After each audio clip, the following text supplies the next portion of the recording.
Right, where do I start? I've been watching Doctor Who since 1972 on a regular basis.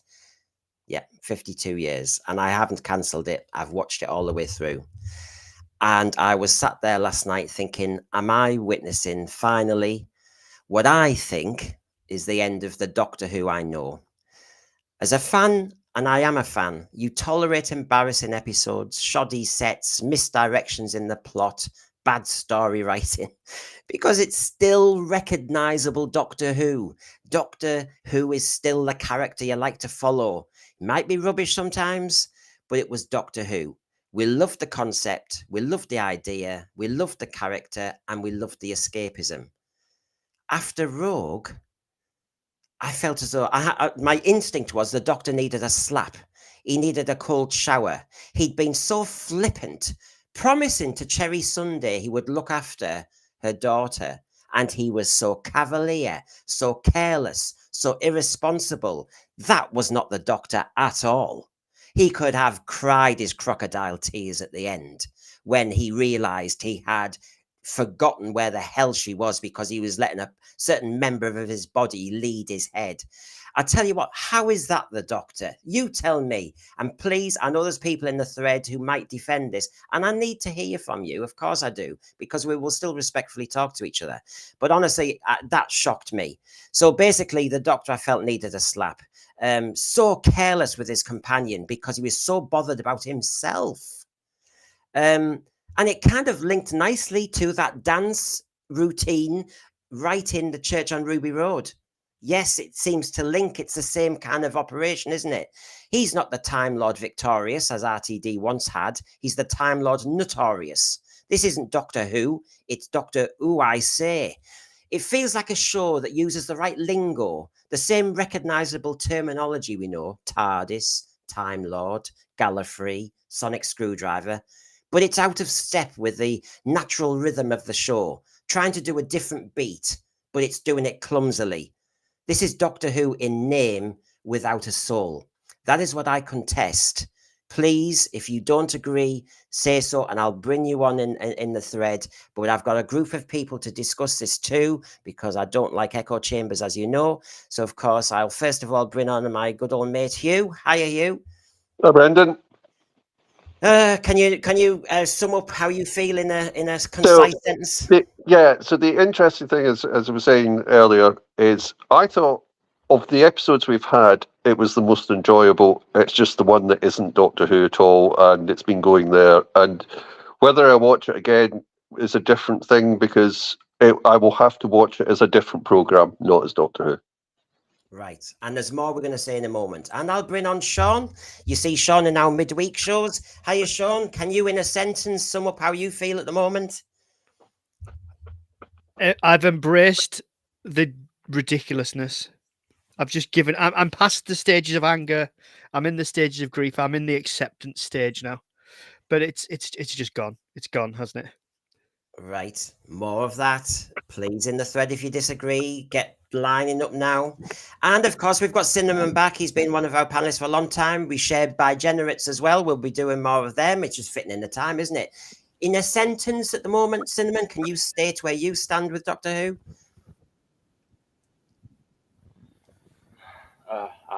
I live through the dark times and the good times. I continue to fight on, but to say I'm indifferent at the moment is an understatement. And there'll be more. And we're really pleased. We've got Antipodean friends here. I have dual citizenship, so you could argue it's 3-3 on the representation in the moment. But we've seen him on many streams, and I'm so delighted he's joined us in good old Tassie. It's Matt Pott. Hiya, Matt. Hello. Yes, I call him Dr. Yoo-hoo now. So, well, it's one of those.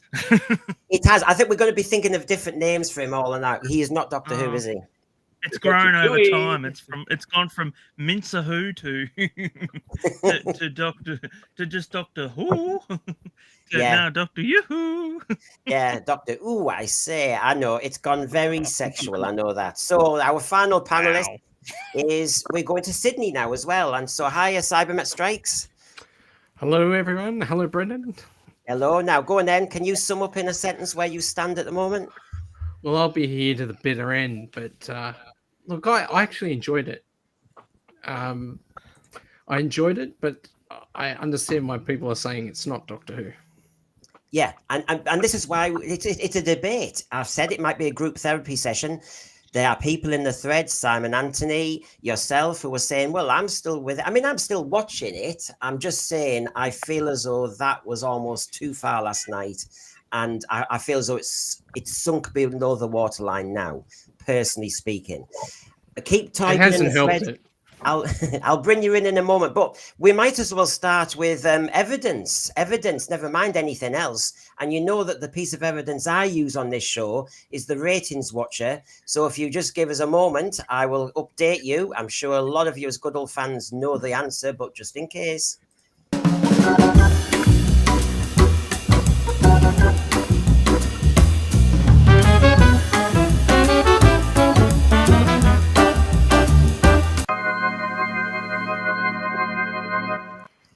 Well, yeah, scary music, because I still think it's scary figures. There's the latest one. I'm sure you've seen it. There you go. Episode 6, 2.11 million. So episodes 1 and 2, as you know, 2.6, 2.4, same night. So I just say it was 2.5 basically.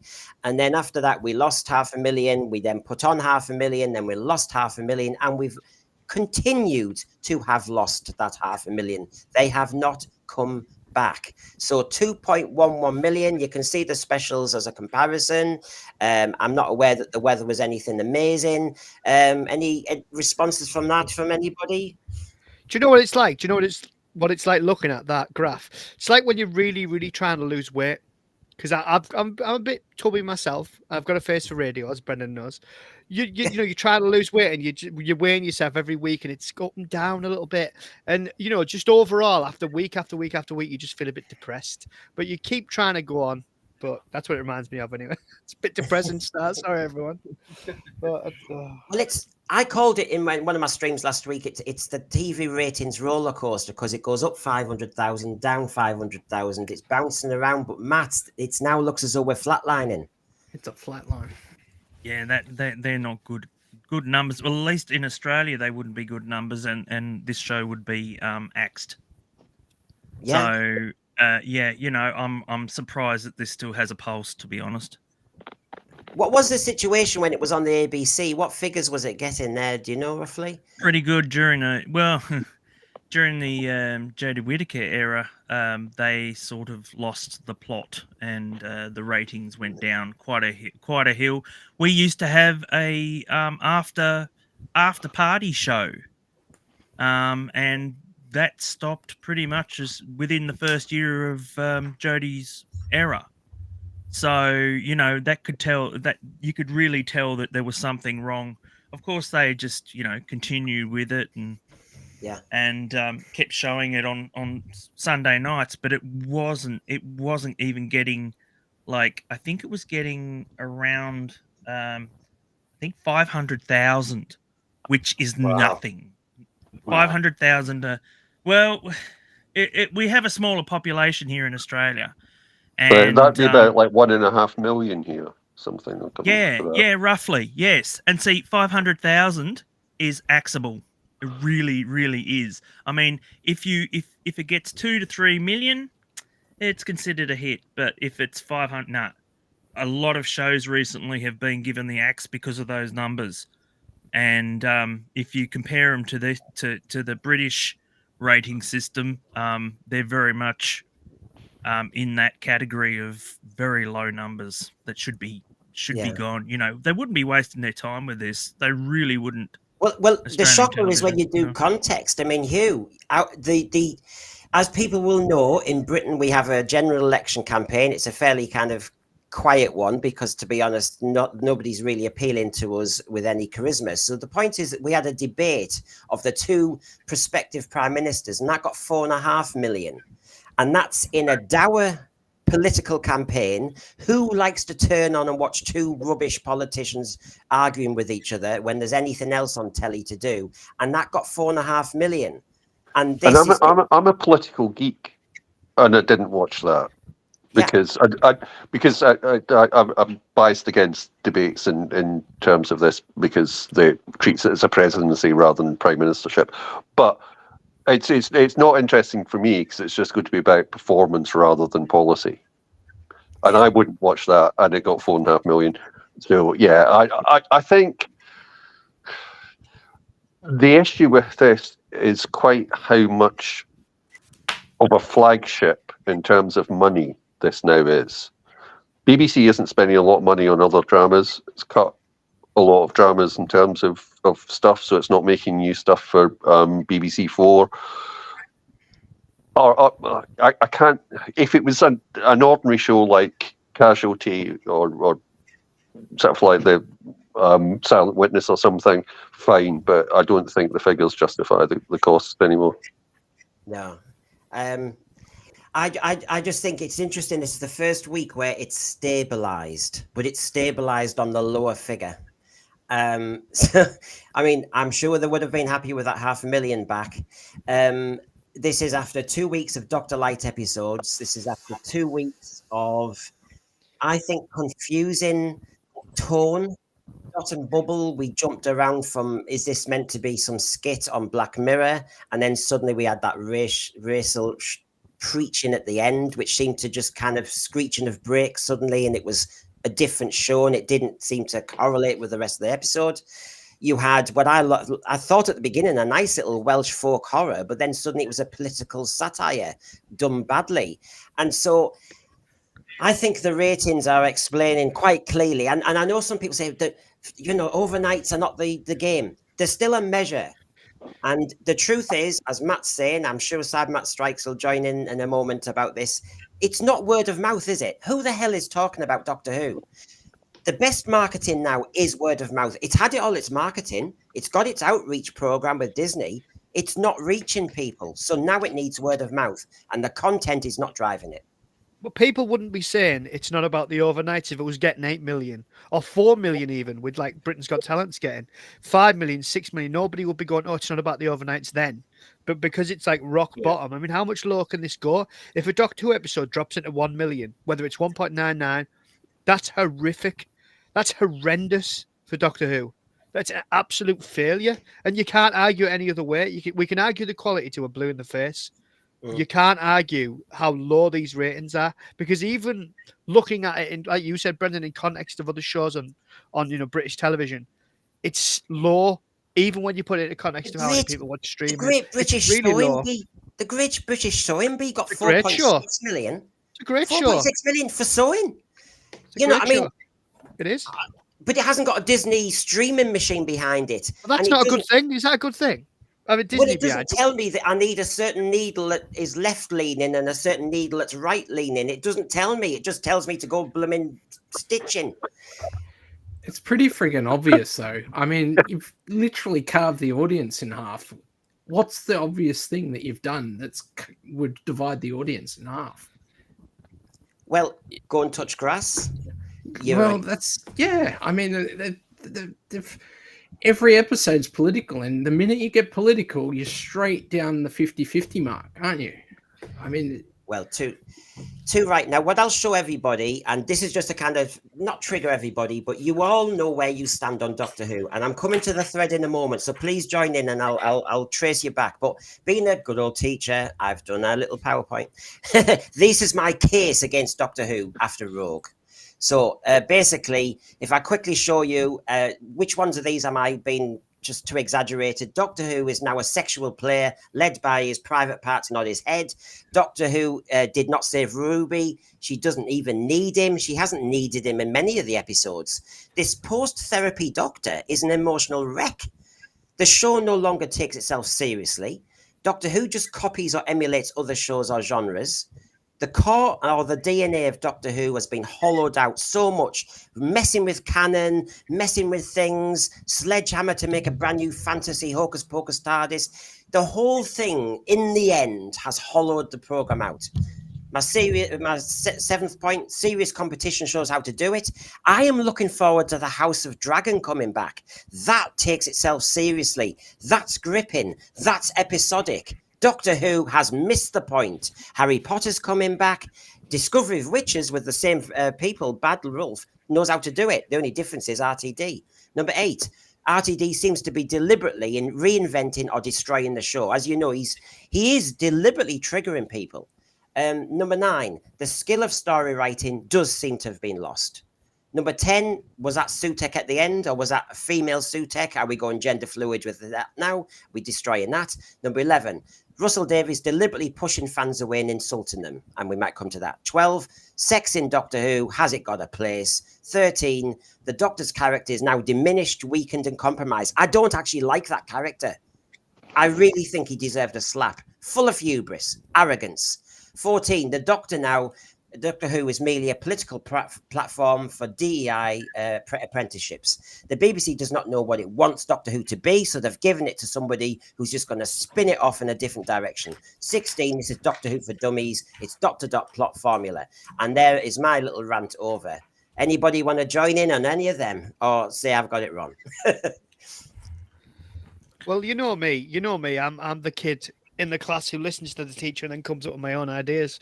I agree with all of it, but I think another thing that we've missed off there, and I do think this is a massive one, particularly for people who might have just watched it with their family or generally, not the geeks, not people like us who are really looking at this or watching the behind the scenes stuff, but the longevity, how long this has been happening.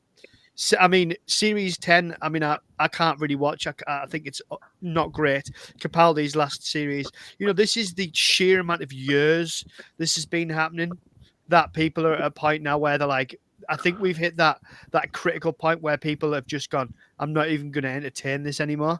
I think that's why the ratings have dropped so low, how long this has been happening. I think this is a slow, gradual build-up of 7 years of absolute insert word here.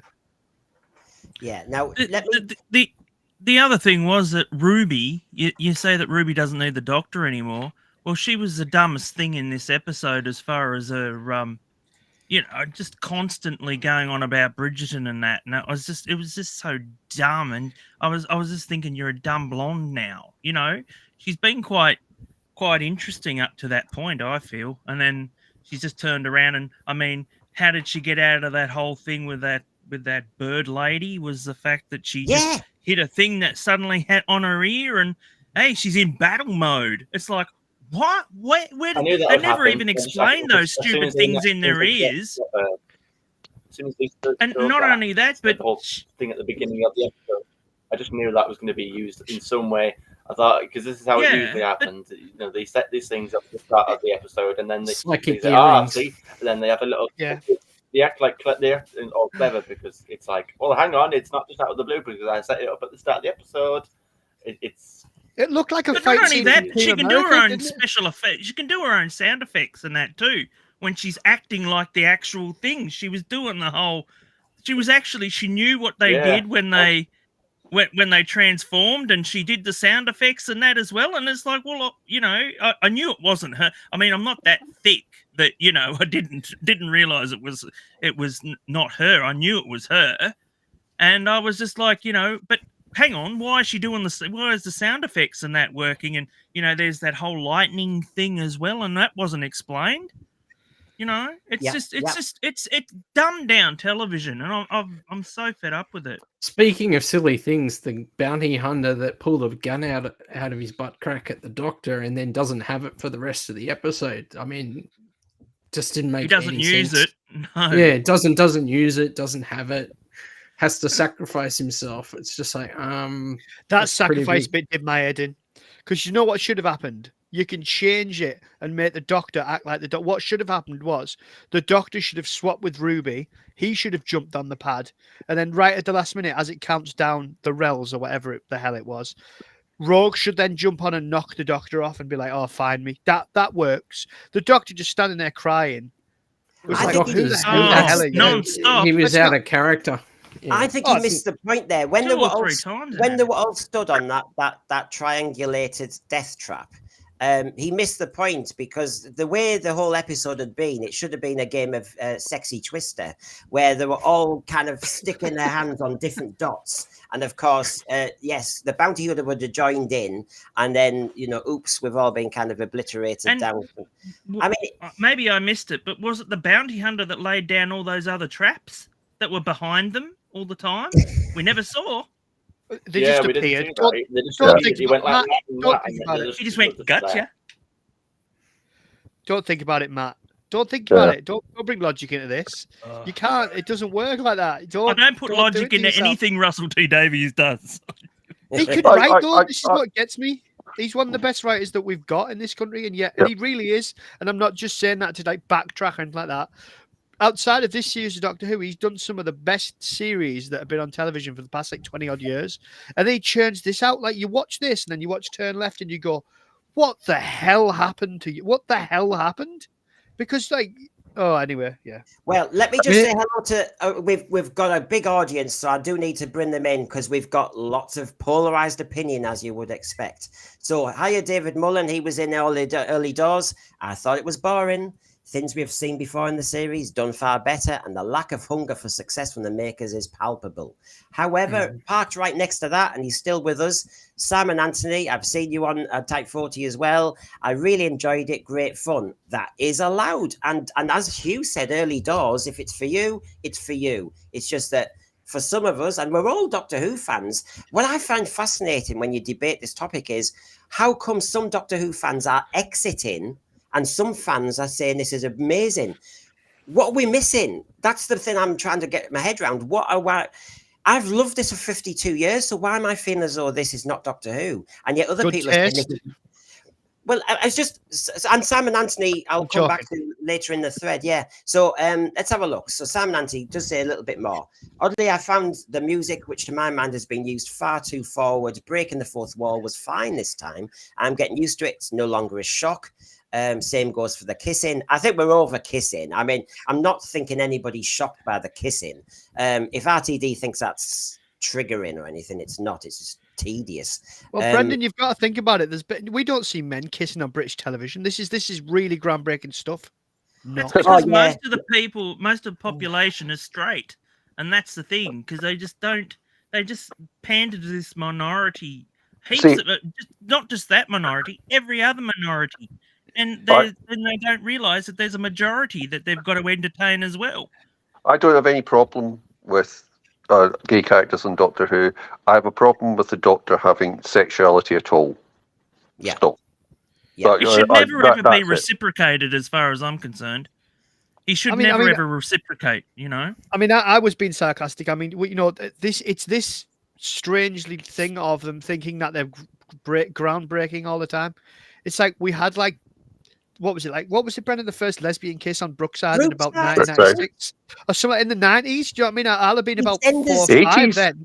EastEnders had a gay kiss in about 1986 for about 1.4 seconds. It was just, but the point is, it's been done. I mean, RTD, you did it yourself with those Queer's Folk, and well done for that. It was groundbreaking, but that was a long time ago, and you can't live on your, past glories, mate. I can only live on my last lesson. The kids will still crucify me if I'm rubbish. Now, problem being here. Hiya, good to see you. Speaking as a gay man, as I am too, and we're all different, I feel RTD has done more damage than good. The Doctor is not a gay character. You cannot just become gay. It's like wearing a new... This is the point, problem being, and isn't this the point, panel? Wasn't yet last night about cosplay? And cosplay is also how you can... Remember, I can identify as a woman now. I can identify as a non-binary, by the way. Can you all treat me differently suddenly? This is the world we're in. It all seemed like the Doctor was doing a bit of cosplay himself, because... Yes. Again, we all know who Shooty is and where he aligns and what his sexuality is. And up to this point, the Doctor hadn't actually really been gay. I mean, obviously, if you didn't know who Shooty was, like my dad doesn't know who he is, but when he saw him, he was like, is he gay? Because you can tell. So, but apart from that, apart from slightly campy acting, I guess you could say, he wasn't actually playing a gay Doctor per se. I think that's just a tag that was being thrown at him. Whereas in this episode, he actually was living up to that tag. And again, I'm the same. On this issue, go ahead, Brendan. No, I'm sorry about that. He to me, it was on my point. He's so emasculated.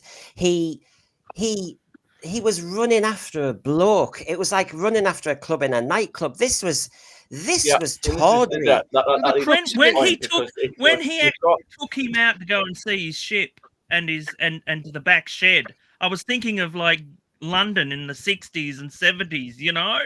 Yeah. I know that's horrible to think, but I thought, gee, that's setting back the gay community numerous years, because it just looks like he met the guy, he's taking him out the back, for God's sake. Do you know what the crux of the issue is? Because I see a lot of comparisons on this story, because again, everyone and their nan is going about saying, but what about the Ninth Doctor and Captain Jack? Well, that was completely different. That was not even remotely comparable. It wasn't reciprocated. That was a case out of respect. It was a case out of respect. After a whole season. By kiss, they didn't go to their death. They didn't know like if they'd see each other again. He kissed Rose as well, and again he kissed the Doctor. The Doctor didn't grab him around the back of the neck like Shooty did in this episode.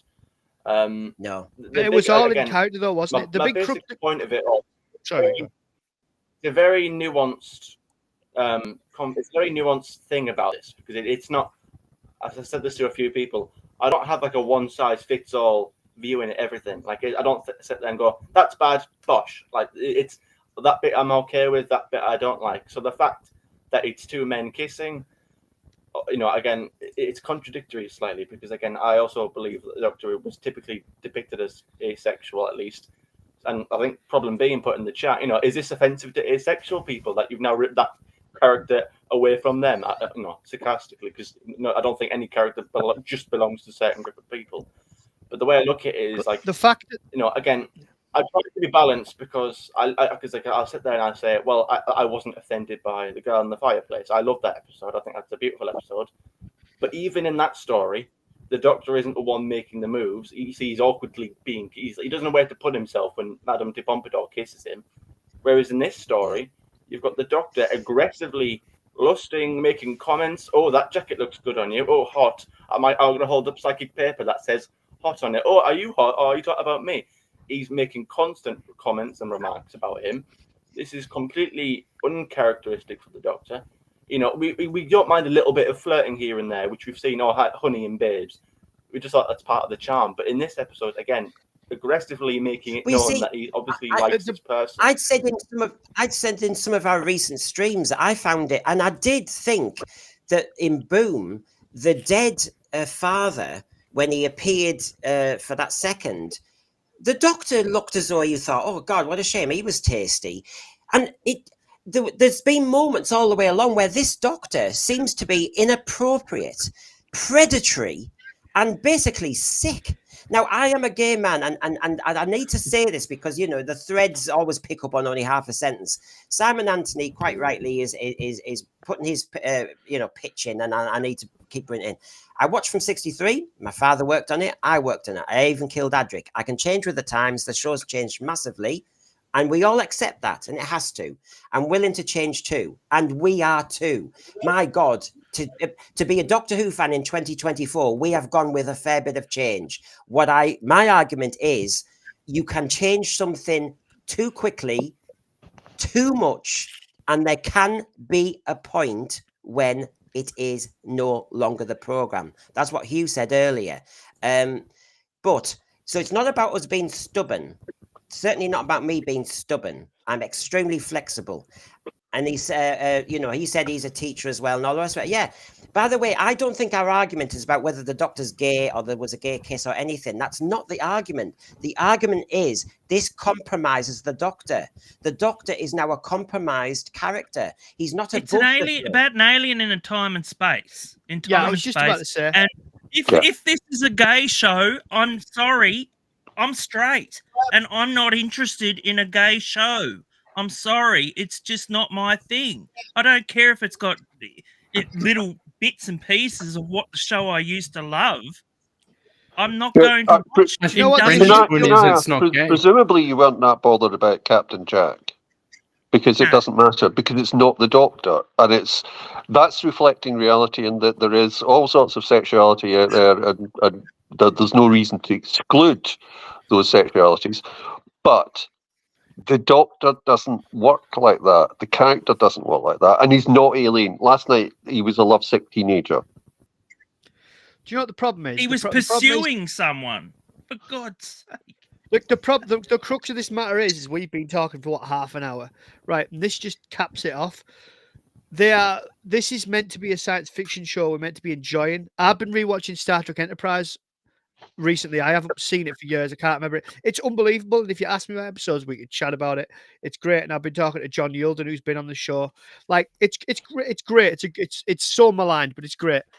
Doctor Who, we've spent half an hour talking. You know, how many of us are there? Five fans of Doctor Who. And we haven't yet even talked about the plot or what happened. Well, it or wasn't the characters, plot, because really, exactly. But that's the issue, that we're talking about things about identity and sexuality. I'm gonna admit, are these conversations we want to be having in Doctor Who? Like you know, it's like people want to be entertained. They want to be entertained, and this was just, it was poor. It's been poor for 6 episodes. It's not getting any better. The villains in this was secondary. Yeah, that wasn't the point of the episode. The point was to follow this Doctor and his sexual adventures. That's what it was. There was no care. I mean, you look at the aliens, for God's sake. They were the bloody, what were they? Cosplayers trying to take over the world for. I mean, how dumb do you have to be? Seriously. It was a cheap Get some imagination in you. Did you think this, Matt? It was like a cheap version of the Eternals who wanted a bit of fun. But I thought this episode was a cheap imitation of the Eternals with the Family of Blood. That's what it was. Yeah. Do you know what it was? Do you know what it was, Brendan? Do you know what it was? It was the Tortured episode. If anyone's seen, Cinnamon will have done, if wherever he is. It's called Captain Jack Harkness is the episode, and it's essentially this if the Doctor was Captain Jack. And if anyone's seen that episode, they'll know what I mean, because it's just it very much there was just nothing to it, and it's just boring. It's boring, but there you go. And so the other part of that in terms of the thing was wasting India of Armour, who is a good actor. Complete waste. Again, she's great in the Torchwood. Now, let me just remind you where we've come up to, because, of course, this debate is all about whether this is the end of Doctor Who or whether we still think there's an essence of it there. So let me just remind you in the thread where we're up to, because this is not episode 1 or episode 2. This is RTD. He's had a good damn play this time. We started with the Star Beast based on a comic strip. So he was, and then we had the good old pronoun debates. We had that nonsense at the end about women are better than men. We had Wild Blue Yonder, which in some cases I look back now with nostalgia because not much happened in it apart from the Isaac Newton nonsense at the beginning.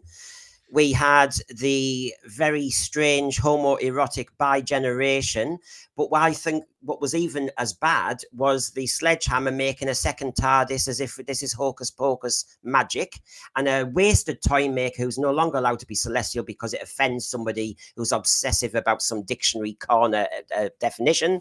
We then had the pantomime Jack and the Beanstalk episode with a nightclubbing doctor and a singing doctor, a kind of Roy Castle on the cheap.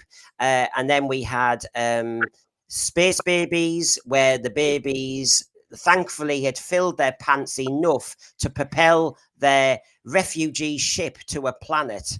Yeah. And then we had, remember that? The musical Doctor Who.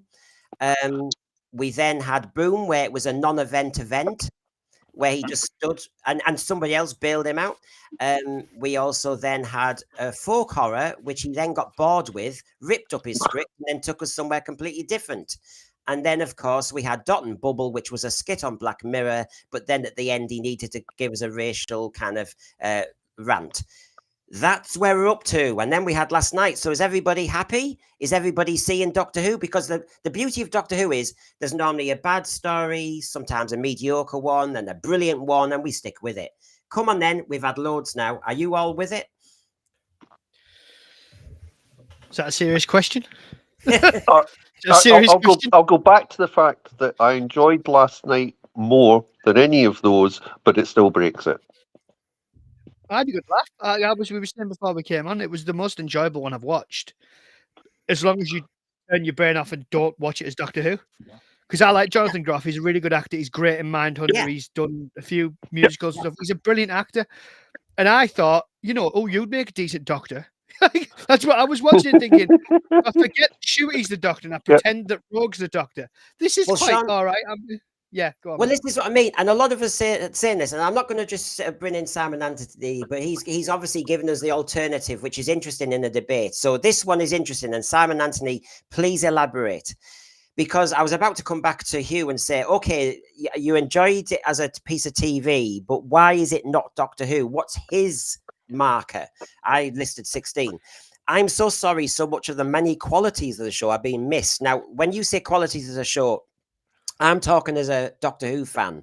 I'm not judging it as a piece of TV because I can watch TV anyway. This is me doing Doctor Who streams. So my argument is, please tell me which qualities of Doctor Who you saw last night, Simon Anthony. As I've said, I've had to work my way past the bits I don't like yet, when that's classic Doctor Who fan material, but that lets me really enjoy the rest.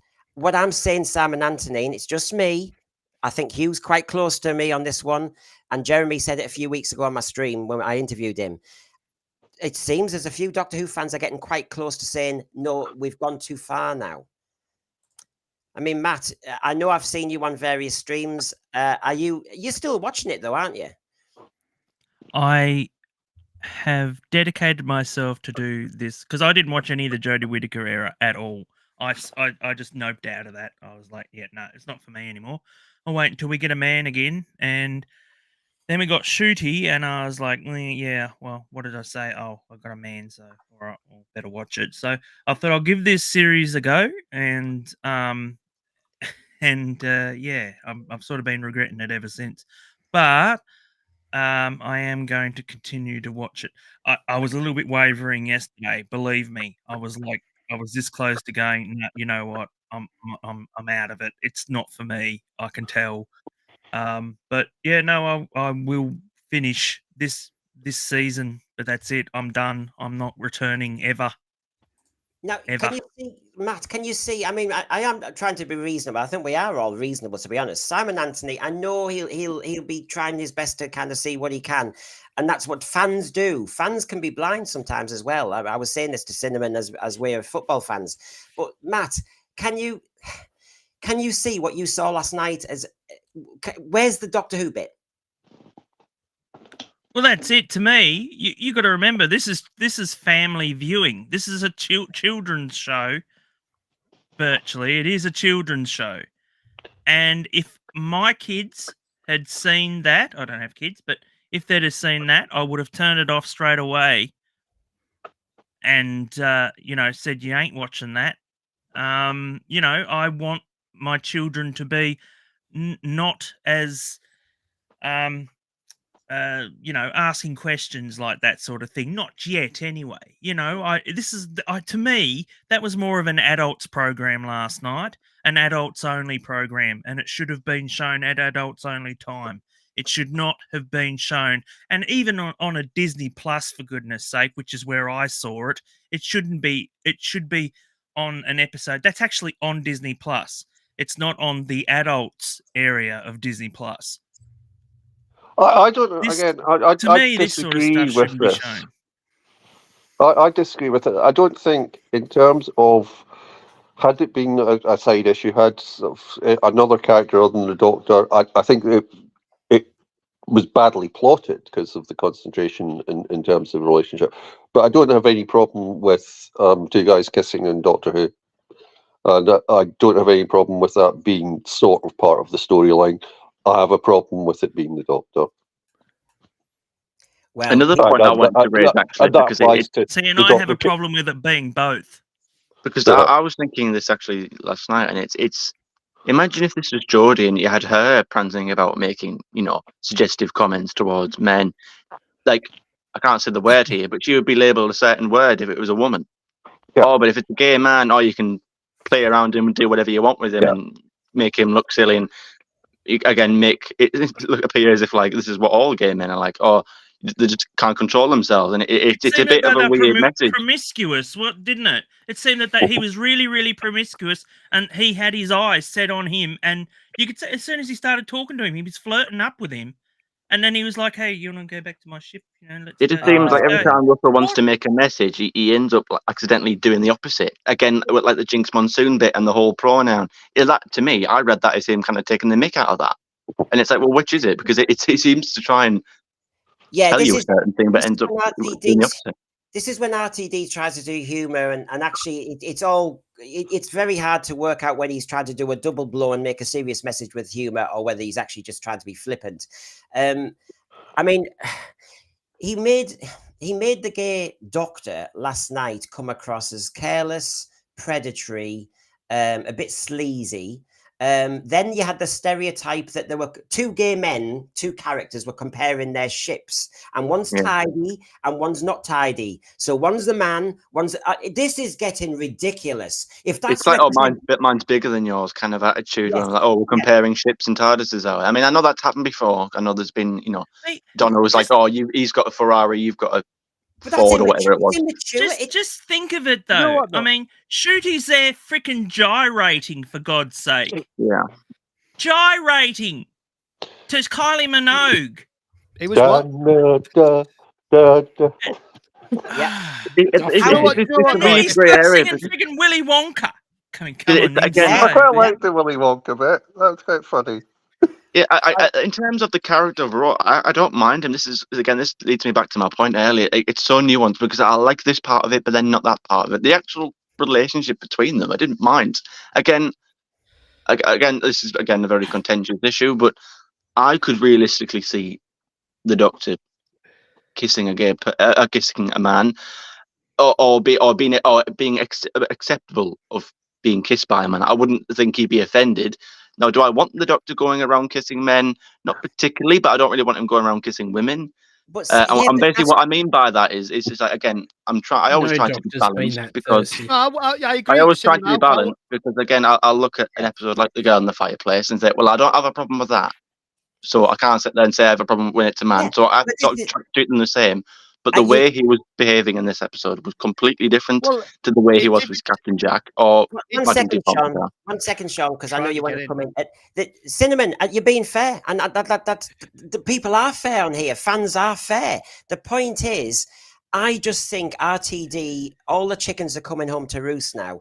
What he did with his first era, with bringing some romance and sex in the TARDIS nonsense, which you're referring to, that's saying, well, because he set the precedent there, I have to accept that he does this now. That's the problem, isn't it, Cinnamon? That actually he shouldn't have gone there in the first place. This should never have been touched.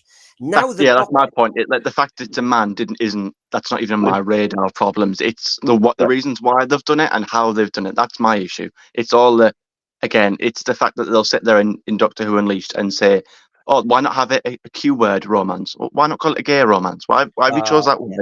That's a very politically charged, motivated word with a lot of there's a lot of history and a lot of connotation to that word. It's a very very well chosen word, isn't it? And it's like, why not say gay? Because again, we talked about this in the chat on a different stream, but it seems like being gay just isn't enough anymore. Yeah, literally, they have broken every rule in the book now.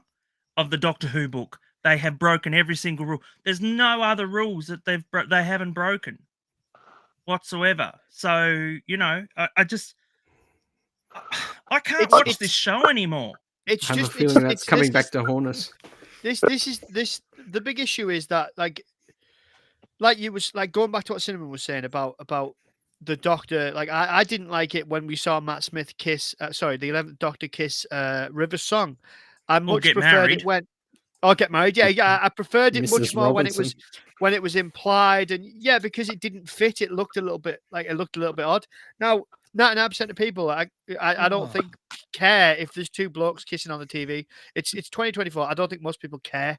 Like they're just not bothered. But it goes back to the character of the Doctor, and if this regeneration just so happens to have a bit more of an eye for the men than the ladies, fine, but then at least try and keep it within the realm of the character and not have him ditching a companion, completely to the point where she's almost killed. Abandoned. To just like bugger off outside.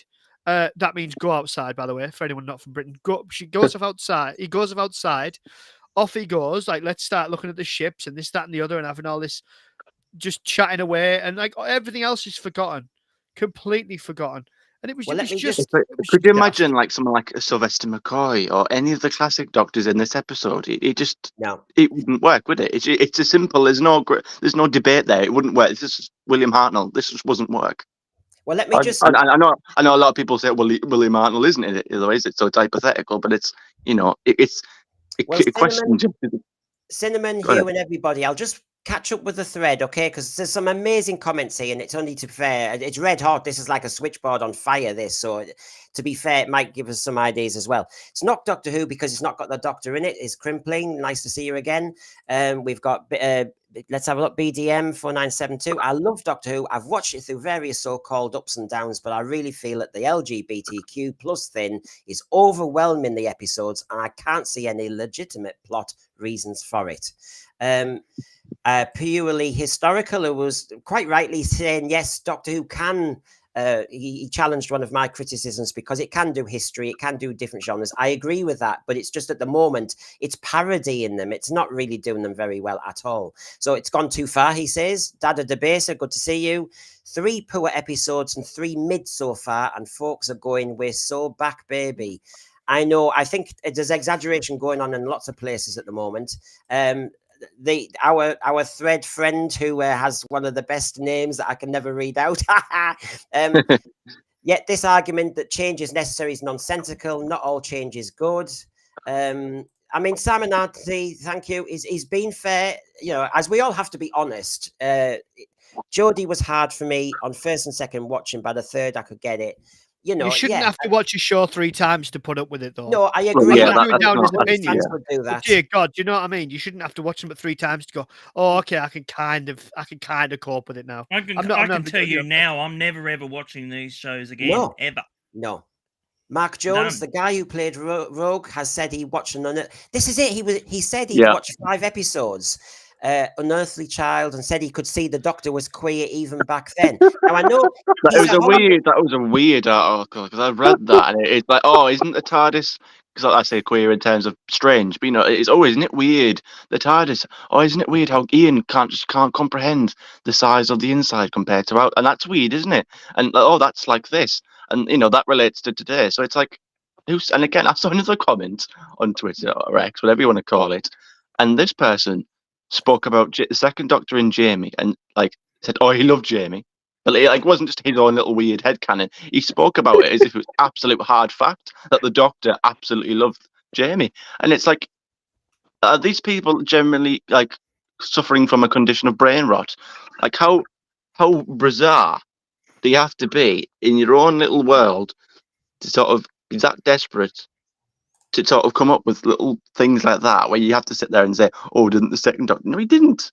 That was absolutely not the thinking. There's no way that Patrick Troughton and Jamie Fraser Hines just sat there behind the scenes going, "No, let's have this really nuanced sort of story that's really hidden, and then in 60 years' time, people will finally be able to realise it." Yeah. I mean, it's completely ludicrous. Presumably, Jamie was obviously gay because he wore a skirt. Yeah, exactly. It goes there. Yeah, he was gender fluid or something. Cybermat Strikes. What do you reckon? I mean, poor Doug Sums. I say this in all our reviews every Sunday when we do Criteria 2 about the production values, and we always say, well, I really feel for the people making the show behind the scenes. So it's their job. They're making it look great. The trouble is, it hasn't got. I'm sure they're paid well for it, though, Brendan. They're not going down a coal mine, are they? Do you know what I mean? I'm just letting Cybermat Strikes come in on this one.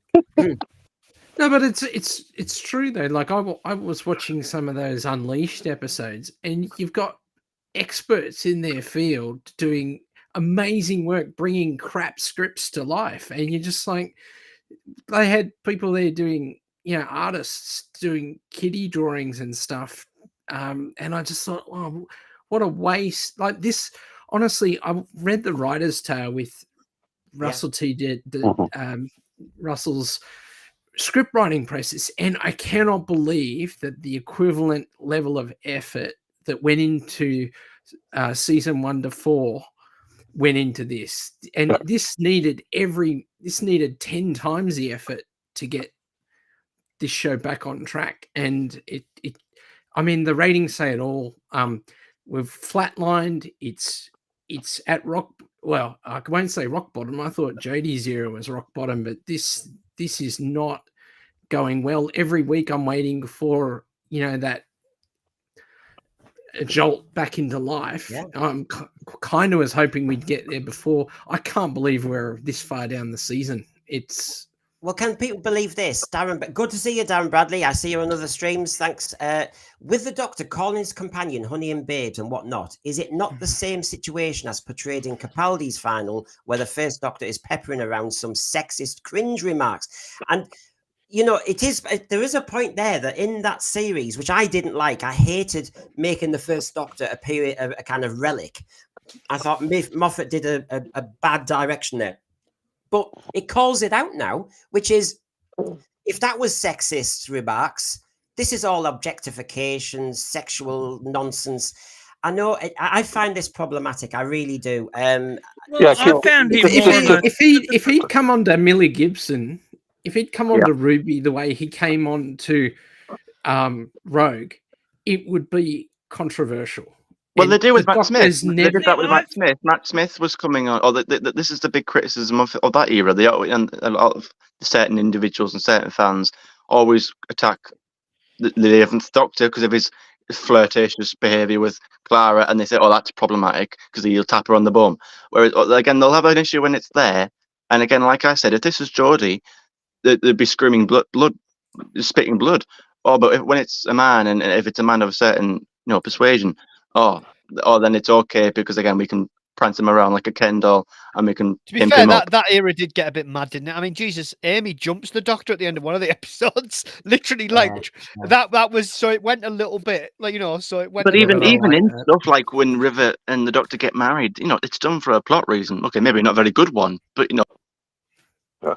I don't mind Amy jumping the Doctor because I thought Matt Smith's reaction as the Doctor was reasonable then because he didn't realise what's doing it. The Doctor was in character. Yeah, I think unlike Cinnamon, I do have problems with Girl in the Fireplace. I think it's a great episode in terms of the writing, but it just screams sort of the fact that you've got an 800-year-old or whatever he was at the time man, and this breaks down the safeguarding, and it always has, and the use of that with Tennant was problematic, and the use of it here is worse because it's just, like I say, it was like a lovesick teenager.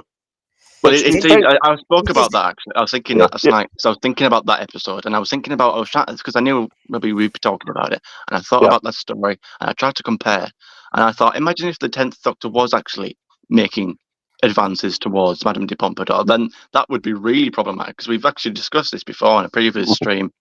And it's like, imagine that if the Doctor has known this child or this woman since she was a child, and yet he's making comments about that. Oh, you look good in that dress. Oh, I love your hair. Oh, aren't you beautiful today? Like it'd be that would be completely out of character. It would probably be quite disgusting, actually. Well, there is the bit where he sort of like says, "I kiss Madame de Pompadour," and that's problematic for me and always has been. He had a long hot summer with Houdini. I mean, so we've got a Shoe 33. I haven't finished watching it yet. Now, this is interesting. I caught my 7-year-old watching it over my shoulder and turned it off because of where I thought it was going. Never thought of Doctor Who as something to pre-screen. And this is it. It was a Saturday tea time show in Britain. I couldn't even speak for Britain, of course. I know the Aussies you have here on the different setup. But the thing is, it was seen as Saturday tea time TV. And I did notice, I think a lot of you will have seen it, in the multiple RTD controversial interviews prepping this series. I think he did say somewhere this is not a kids show anymore, didn't he? I think he said it's not for the kids.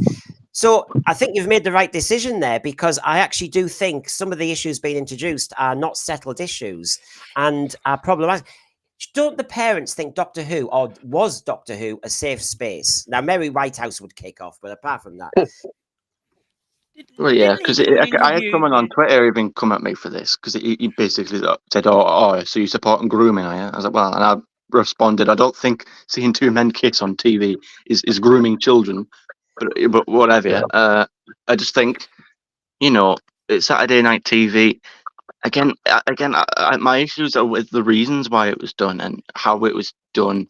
Well, because I'm sorry, Cinnamon. I'm going to bring you in again. Don't worry. Are you happy with this? I've got a comment from Paul Bowler. There's so much in this episode to discuss. Right. What about this then? We saw Richard E. Grant.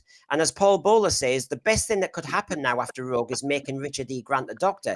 The trouble is that has also divided fans because you had Scream of the Shulker, which was a cartoon I started to watch. And to be honest, it didn't engage me and I didn't finish it. And now you see his head circling as he scans. So is this canon now? And I'm not happy with this. This is when I said he's scraping out the whole husk of Doctor Who. And then what's left? So does anyone want to bite on this one? Are we happy that Richard E. Grant? I mean, I can give it a go. This just seems like Rachael having his cake and eating it too. This is like, oh, we're opening up the canon. Well, you can open up the canon and make things like the Times Child a little bit more open to interpretation. That's good because I did like that little line where the toy mate does say, "I made a jigsaw of your life. Did you like it?" And it basically just enough allows people just to make their own little interpretation of things like the Times Child. But then you get things like this where he's just randomly sat there one day, and obviously we know Russell didn't write the episode, but he's obviously gone to the writers and said, "Oh, can you put this little scene in?" And notice, actually, have you noticed how they jumbled up the order that the Doctors appear in, so that it doesn't exactly give you, a definitive answer of where the fugitive Doctor? That's why they've done it, so they mess it up a little bit, so that it could throw you off a little bit. But again, I've seen people say, "Oh, well, is Richard E. Grant's Doctor pre-Hartnell?" Well, he wasn't, because he was intended to be the 9th Doctor. That was the whole point. And then when they eventually brought it back, Chris Eccleston then sort of decanonized this Doctor, and he became the official 9th Doctor. So again, I mean, are we really going to go with the whole, well, maybe this is a potential alternative Doctor, maybe if the 5th Doctor never regenerated on Caves of Androzani because of this whole bi-generation thing, maybe he might have regenerated on a different day and then had a different body. It's just throwing it together. I'd rather, what's the point of it being there? It doesn't need to be there. There's also, I mean, let's just remind ourselves, you saw the War Doctor, you saw the Fugitive Doctor, and you saw the Scream of the Shulker Doctor. Panel, thread, are we happy with this? I mean, does anyone care? I mean, genuinely, like, this show's such a positive thing is not enough people are watching it. Exactly. Worry about it. The show's such a mess that look at what we've talked about for an hour. We're having discussions on really in-depth things, but it's not about Doctor Who. It's not about how good the episode was or the characters or Ruby or anything like that. This is just not. It's just poor. It's a poor show. I found it weird because I found it weird because it looked like all their heads had been cut off. If you noticed, all the top of their heads had been cut off. I didn't even know it was at first. It took me a while. I thought I saw it and I thought, who's that? I didn't clock it. Well, not only that, but Jodie looks like friggin'. I thought Jodie was William Hartnell to begin with because I was like, oh, there's William Hartnell, and I was like, oh, and I saw him pop. There he is again. Yeah, it's just That's why they've done it. Like I said, they've jumbled up the order. Like I say, you've got it starts off, you've got Tennant there at the end, and then you've got Jodie, and then it goes to the 1st Doctor, then you've got Richard E. Grant, and then you've got the 4th Doctor. They've jumbled up the order that they appear in, so it doesn't tell you where the fugitive Doctor is. I wonder, that Richard E. Grant looks a lot older than the Richard E. Grant around Scream of the Shulker.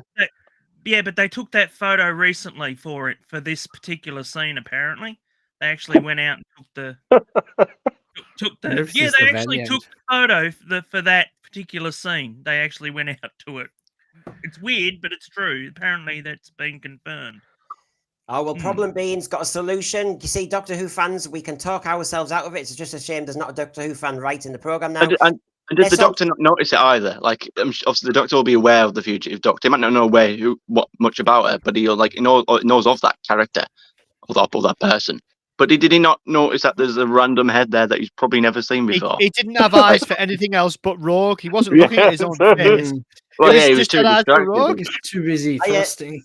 But again, it relies on, it's a bit like Dot and Bubble, isn't it? It relies on 73 yards. It relies on us having to figure everything out, and it's like Russell, Right, well, can't you tell him? I'll just There's continue no- to say there's hello no to a great few people. I've got intelligence so in many this. questions. John Steed, hello, good to see you. I know we've texted that. Doctor Who is lost now. It started gradually over the years with agenda, overshadowing plot and story. It needs to rest until someone who actually cares about it. And the problem being solution was that actually this is not the Doctor, it's the great intelligence trying to destroy the Doctor's reputation. We need some very nimble thinking now, because I think the problem is, you see, wasn't the premise of RTD coming back that the Doctor Who franchise was in trouble? I thought that was my understanding. And that the BBC were a little bit lost. They've always been lost as to what to do with Doctor Who, because that middle-class liberal elite don't actually know what Doctor Who is and why is it successful. They've never understood it. So they go, oh, RTD, let's get him back on board. He seemed to make a decent fist of it the first time. The trouble And is, he went to them. They as didn't go Simon ahead, he Horton, went to them. as Simon Horton says on Type 40, he's a changed man, though. I mean, he's not the same man. Yeah. He's got agendas. And so the BBC, almost as reckless as the Doctor was in Rogue, say, come on back, RTD, do what the hell you want with it, because we've found some extra money and a nice deal with Disney. So I think any old nutter will watch it, whether the quality's there or not. And I find that we've just gone into that situation. So we've now got fans like like kittens in a sack, all fighting each other, all arguing about whether we think this is acceptable or not, when actually they have triggered us. They have made it provocative. They've told us if we don't like it to just blooming clear off. They've called us names. They've really been quite immature in how they've done this. And all I'm finding now is, why am I trying to make sense of it? Problem being, why am I trying to actually find some theory to get them out of this scrape? This has been 7 years of abuse of the Doctor Who franchise. Do you know what, though? Brendan, I'm going to have to go now because I'm back on later with you as well. I've really enjoyed this, but as I say, I'm probably finished. Take care, everyone. Yeah, see you later. See you later. Just as he's going, I might as well do some admin. So yes, tonight at 7 p.m. we go over the episode in detail, and we'll have a different panel as well. I haven't even got up to date with this, but please come on, subscribe, you lazy little devils. You're watching this for free on a Sunday. My God. Yeah, come on, subscribe. I wait, man. I wait. But we are discussing now whether was the Rogue the killer blow, the final nail in the coffin of metaphors? Because RTD likes metaphors, Matt. He really does. Because Dot and Bubble was a metaphor, So clever, so stunning and brave and clever, and just so original and so beautiful. And it's amazing. Take your own advice. Get outside your BBC bubble. Get outside of it. Go into the world. It sounds as though a good character appeals to everybody. Look at, we're all different in various different ways, which we don't need to go into because it's bloody irrelevant. We're here to talk about Doctor Who. A good character, whether they're this, that, or the other, you will identify with that character. One of my favorite characters in the whole show is Captain Jack. I met John Barrowman recently at a convention. Lovely guy, totally different to me, and yet. I literally paid money to go see the guy, get an autograph, see him at a Comic-Con thing.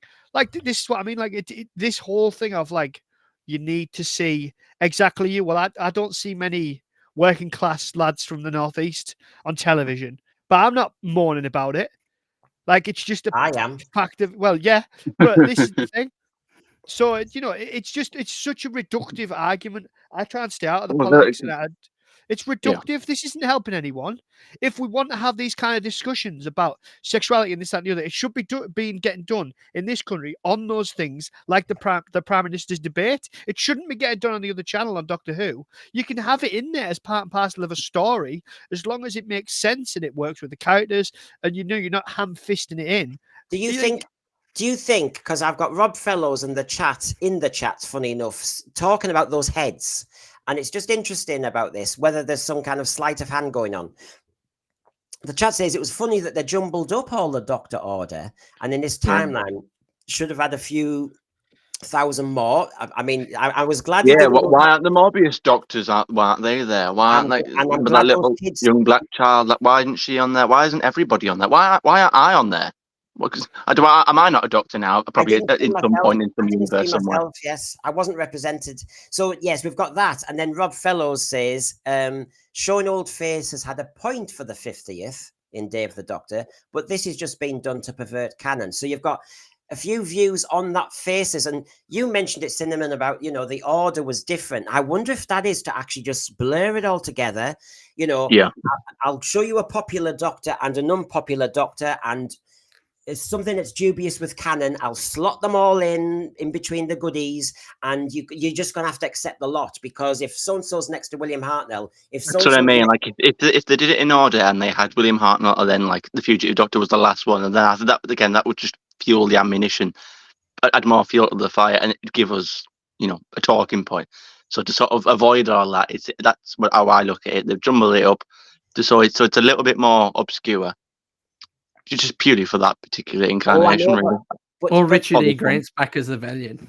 Cybermat Strikes. Do you think they have actually? Because RTD is mischievous to say the least.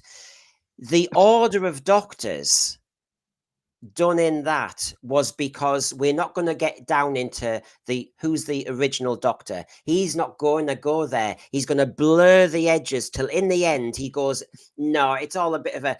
I really do think he's really what do you call it, diving down exactly on what Chibnall did with Timeless Children. I think he really is saying, well, we've now got a question mark about the first Doctor, so now you just see a random timeline.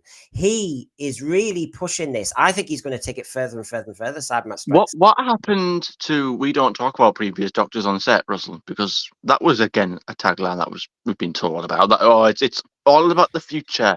Or Doctor Who from like 1963 to 2022. That's all done now. This is a whole new generation. There was this big massive push, and again with the whole making this more global. That was the direction that they were desperate and really, really want to go in. So again, having scenes like this, isn't this just going to confuse people? I mean, again, for everything they try to do, they seem to do the opposite. It just seems bizarre to me. Can I ask people? Well, hold on. I'll just get Cybermat Strikes in, because I was just going to on the order of the faces. Look, I thought initially it was just RTD blurring the lines, but I'm just wondering if there is something in that. I just had a feeling off the Next Time trailer that there was a glitch, and I just feel like there was a face that could have been Richard E. Grant. Playing another character. I'm just wondering if he is playing around with. Well, let me get it up then, because while we're talking, here we go. We had that face, which people think, as I've been saying, is probably Sutek coming back. I mean, there's a lot to discuss. Either that or the woman from Hand of Fear, whatever it is. Somebody said Kronos as well. The Time Monster is a possibility, but then is that the one? Sutek's a siren. Yeah, that's the one I was thinking, but no, it's. What's his Terminator? Well, I don't know, because as you know, it took me a while to grab it, but you had that. And then you went to that. So basically, it could still be Sutek. It looks like a Borg to me in a way, but you've got that. I mean, Matt. I mean, it's creepy. It's good, I suppose. It looks like Marcus Scarman. Is this the boss that they keep talking about? So. And the red eyes. I don't know. The red eyes, I just keep thinking Sutek. I know he's got green eyes there, but the point is it's that pure evil. I just really feel as though we're going there. I mean, you can see the pyramids in the distance. But Sutek was an Osiren who was a dog, wasn't he?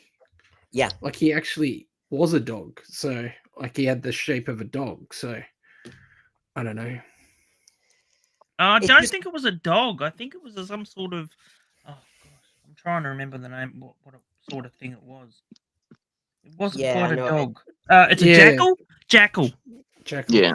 It was a jackal. I just keep going back to the line that said that there was going to be a character from the Fourth Doctor here that was to make a return. And, when you connect the dots... What worries me is that every time we've put lots of thought into the last few years, none of it's paid off in any way, shape, or form. Like it hasn't deserved the effort. I just wish that we would get that respect to actually have a really clever payoff. Well, you see, Satisfying one. that's all that I'm. Look, he's run out of ideas. He needs to find something else out of Doctor Who's past to make this legitimate. I was just reading headlines. This is the headline for Rogue. Rogue on BBC One, the Doctor snogs a gay Han Solo. That is not going to bring viewers in. I'm sorry. That the show is going to continue on life support and none of the feedback of this season is going to feed into season 2 either. So, I don't have much hope. I feel like the die is cast and Disney's quiet. So we haven't heard anything, have we?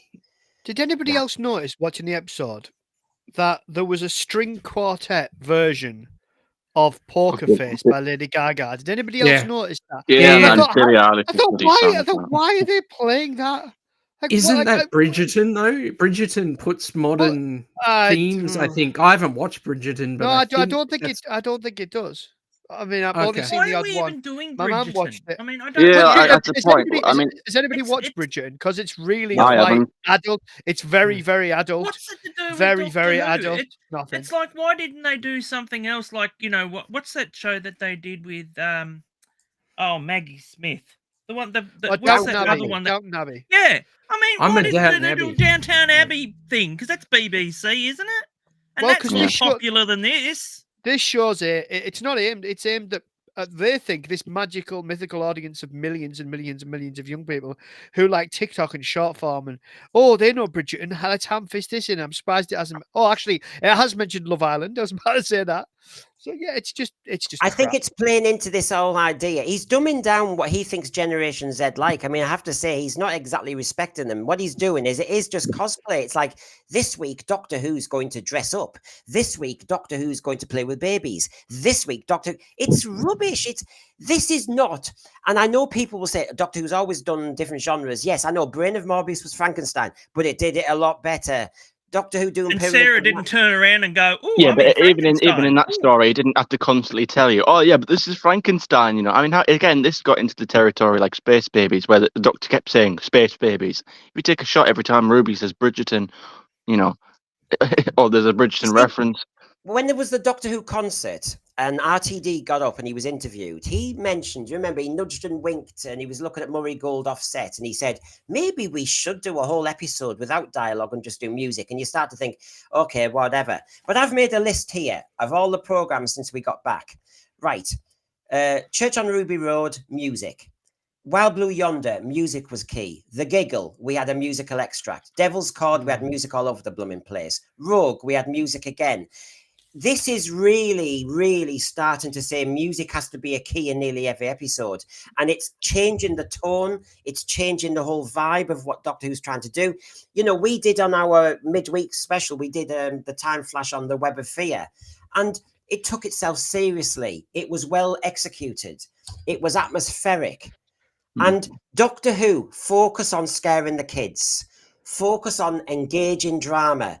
Stop trying to do all things to all men and women.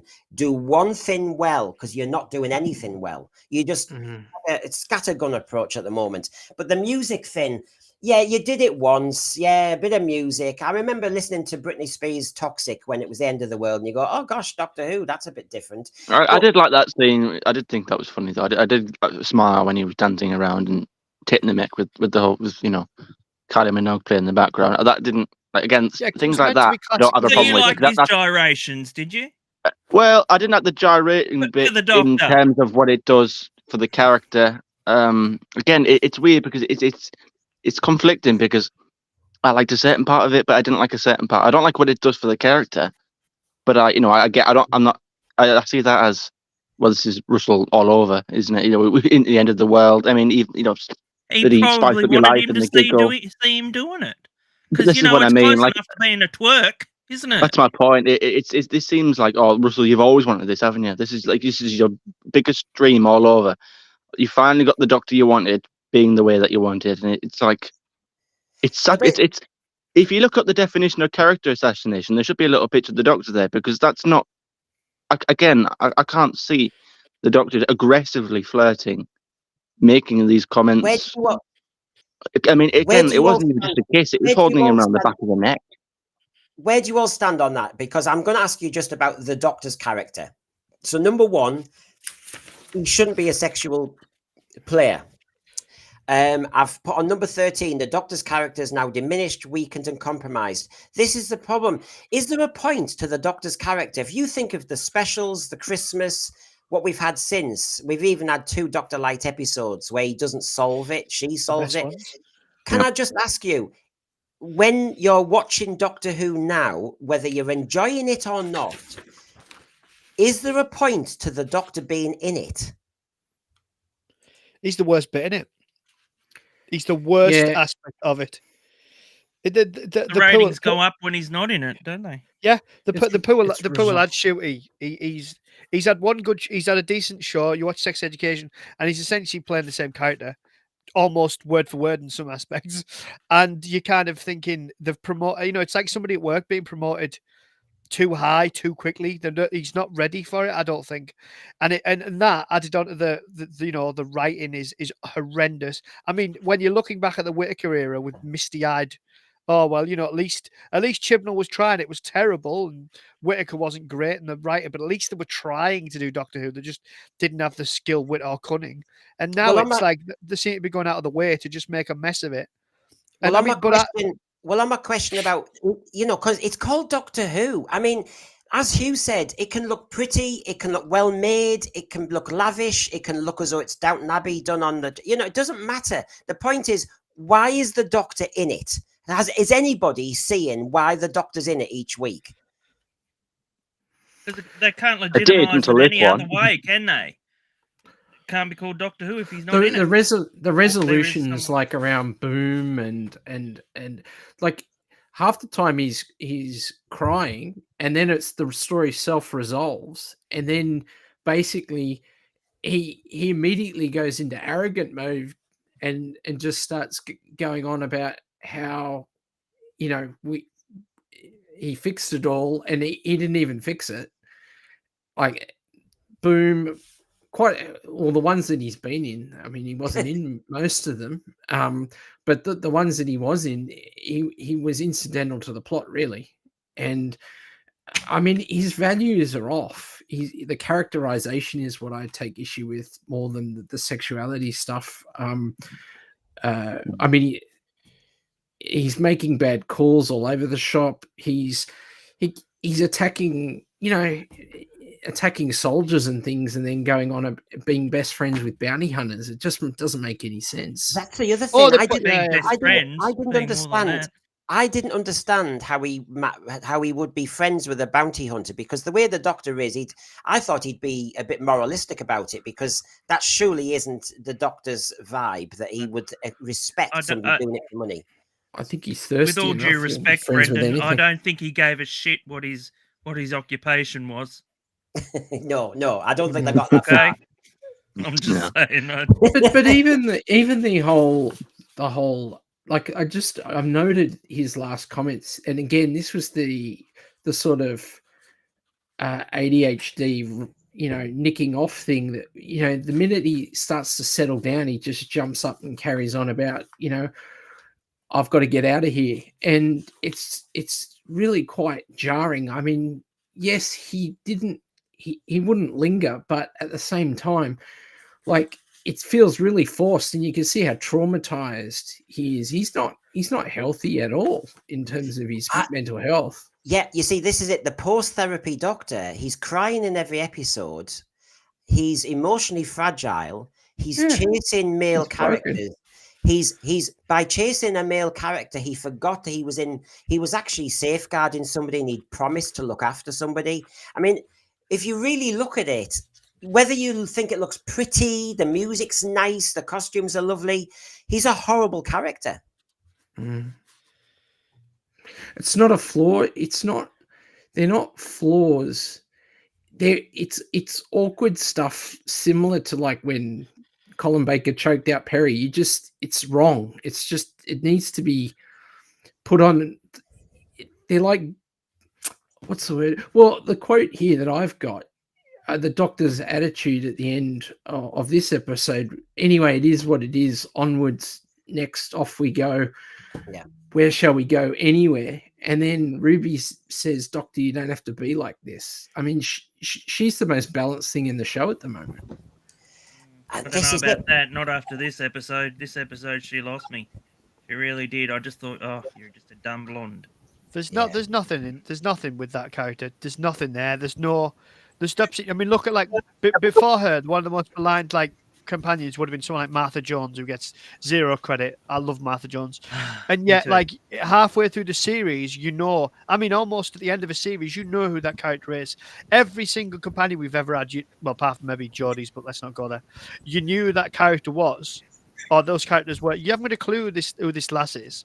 You haven't got a clue. There's no character there. It's not having got the actress. There's just nothing there. She's just a boring sandwich. There's just nothing there. They seem to skip around the whole family again. In this episode, we saw the quick flashback of him promising her mother, and it's like, well, where was that scene? I would have liked to have seen that, because it seems like there's a lot of time that's passed and we've not seen a lot of it. Because I like Ruby. I even like this Doctor when he's a bit calm. That was in an episode. That was in an episode, wasn't it? Wasn't it at Christmas? It's just the scenes again. Where are these scenes that we've seen the Doctor with their family once in the Christmas episode, and that was it.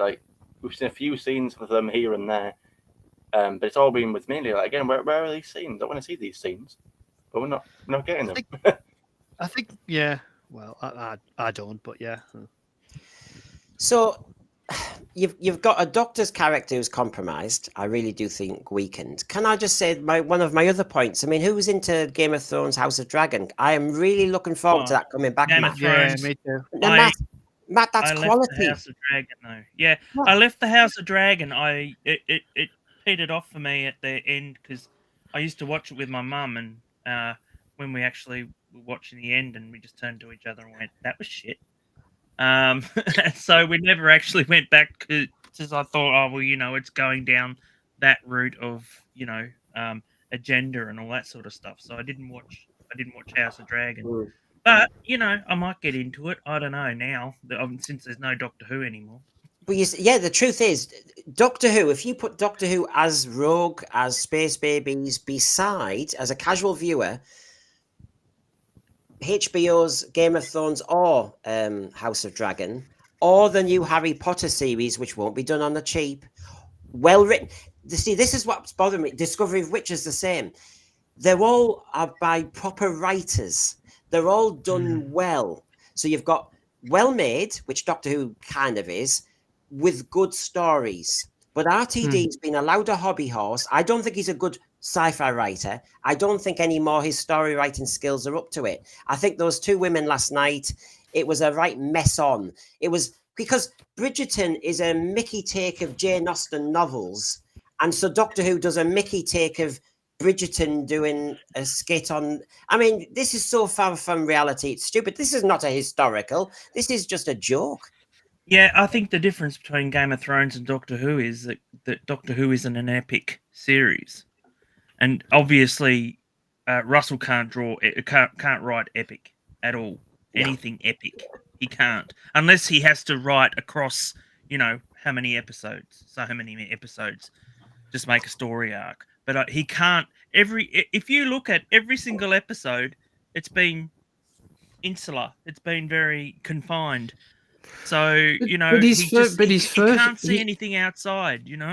His first run was, I would argue, it did build over the 5 seasons, and it did finish epic for the scale of the program. But I mean. Now with all the money, I personally don't think the money has done anything really. It certainly hasn't made the script writing any better, and it really hasn't. There's some nice visuals. I love the titles, but I mean, geez, that's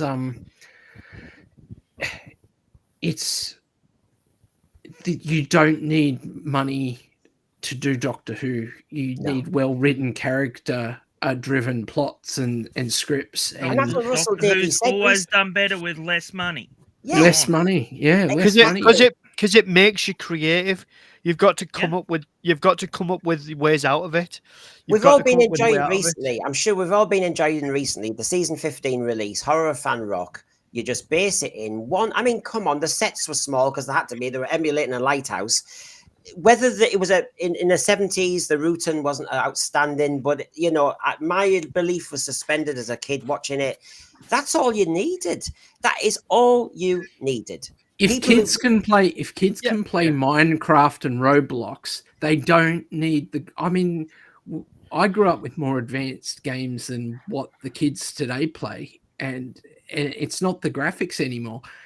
You can do. It just needs to be at a certain level, and you'll get people in with the right characters. And I mean, all these shows they're sinking money into that are failing because of poor writing. And we knew that. Everyone says it. Capaldi's era only suffered because Moffat got waylaid with Sherlock, and the plot started to suffer. But there's still some great episodes. Happened with Matt Smith as well. That happened.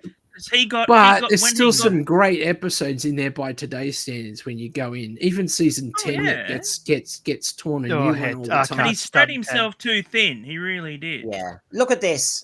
Nice to see you, Elman. Diligence. Enough is enough. I'm a straight black man, and I hate this Doctor Who. They made the first black Doctor Who into weak, gay, cartoon character. I am so disappointed. Do you know what? Dr. Touchy-feely, isn't he?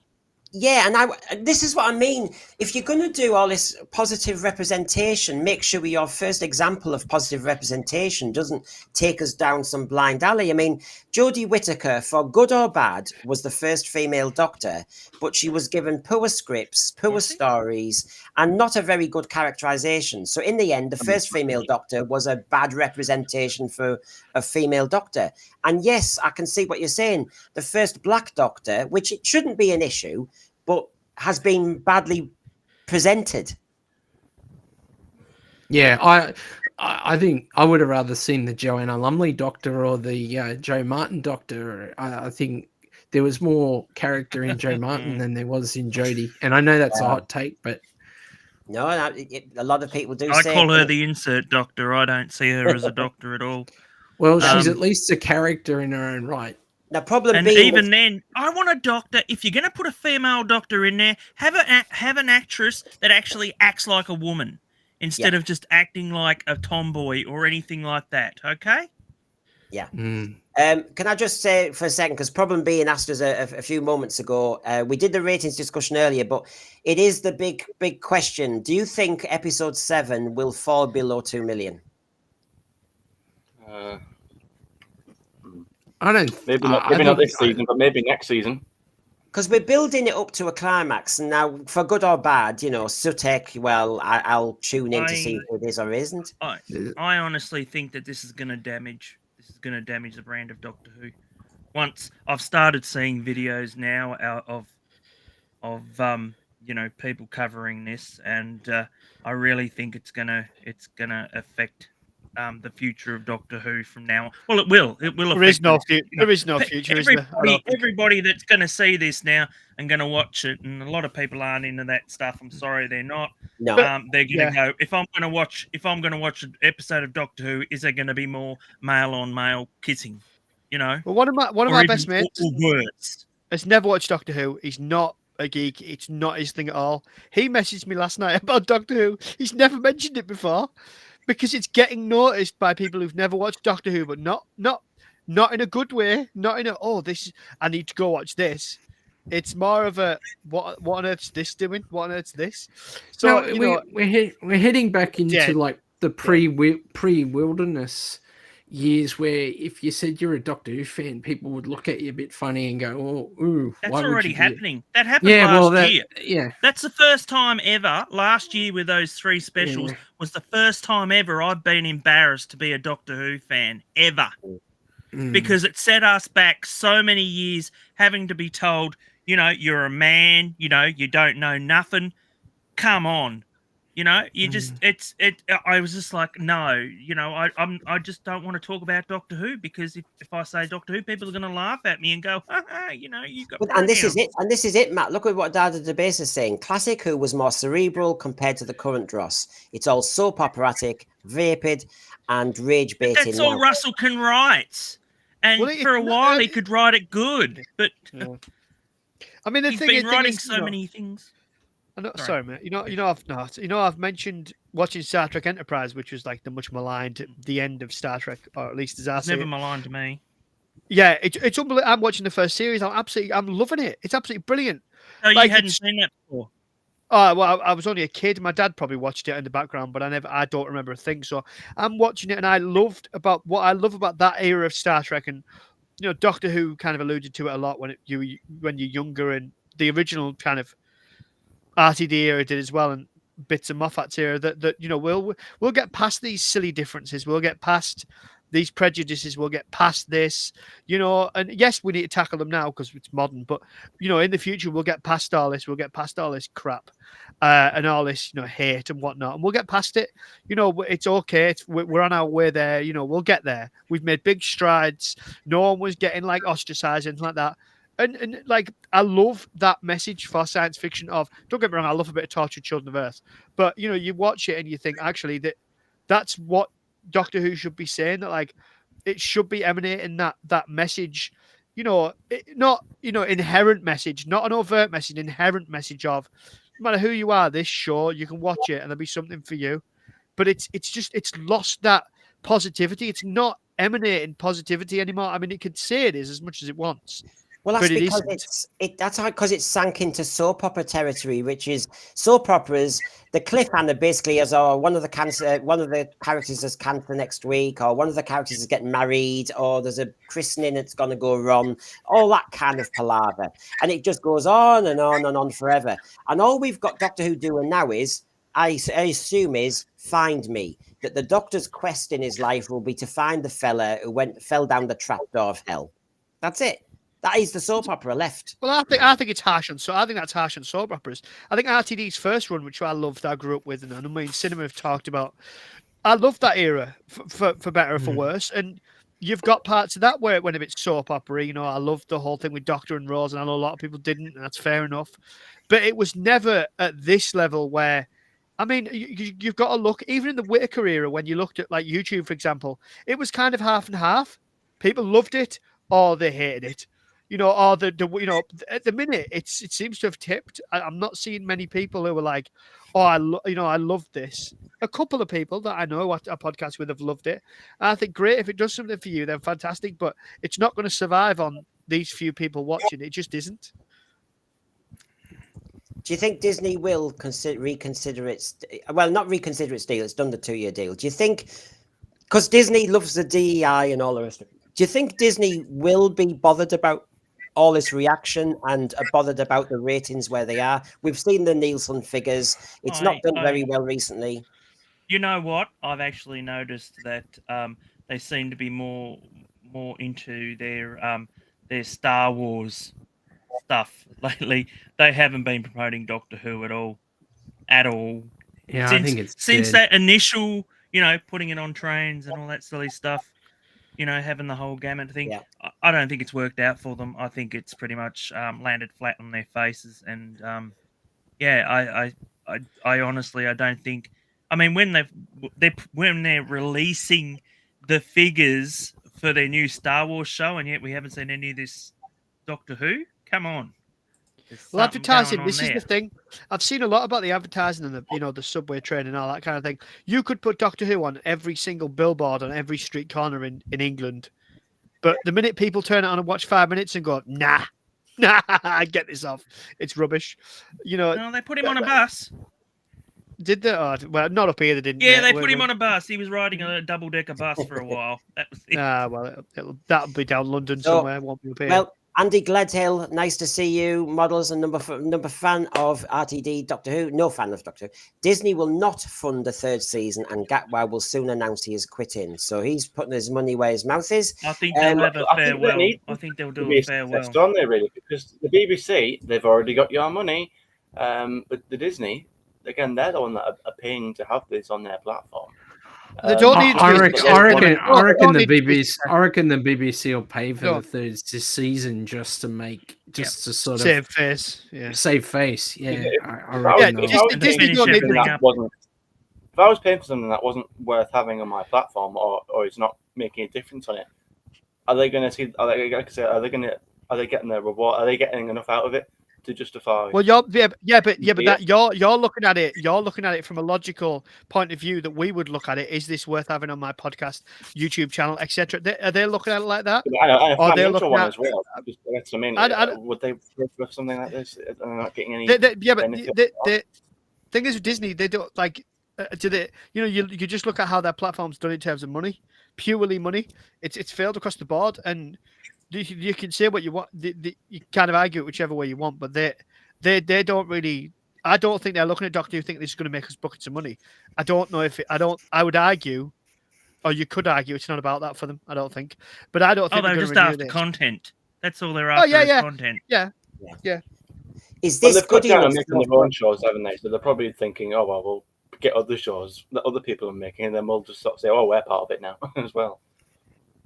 Oh well, they've gone into Japanese anime and that now, so and they've realised how popular that suddenly, all of a sudden, the Japanese animes become very popular on Disney Plus, and they're like, oh, we might need a bit of piece of that, so we'll make our own anime. But what they don't realise is people enjoy the anime because Disney has nothing to do with it. As soon as they're going to put their fingers and that into it, oh no, it's going to be an absolute train wreck. Have you seen the cartoons that they produce? Oh my god!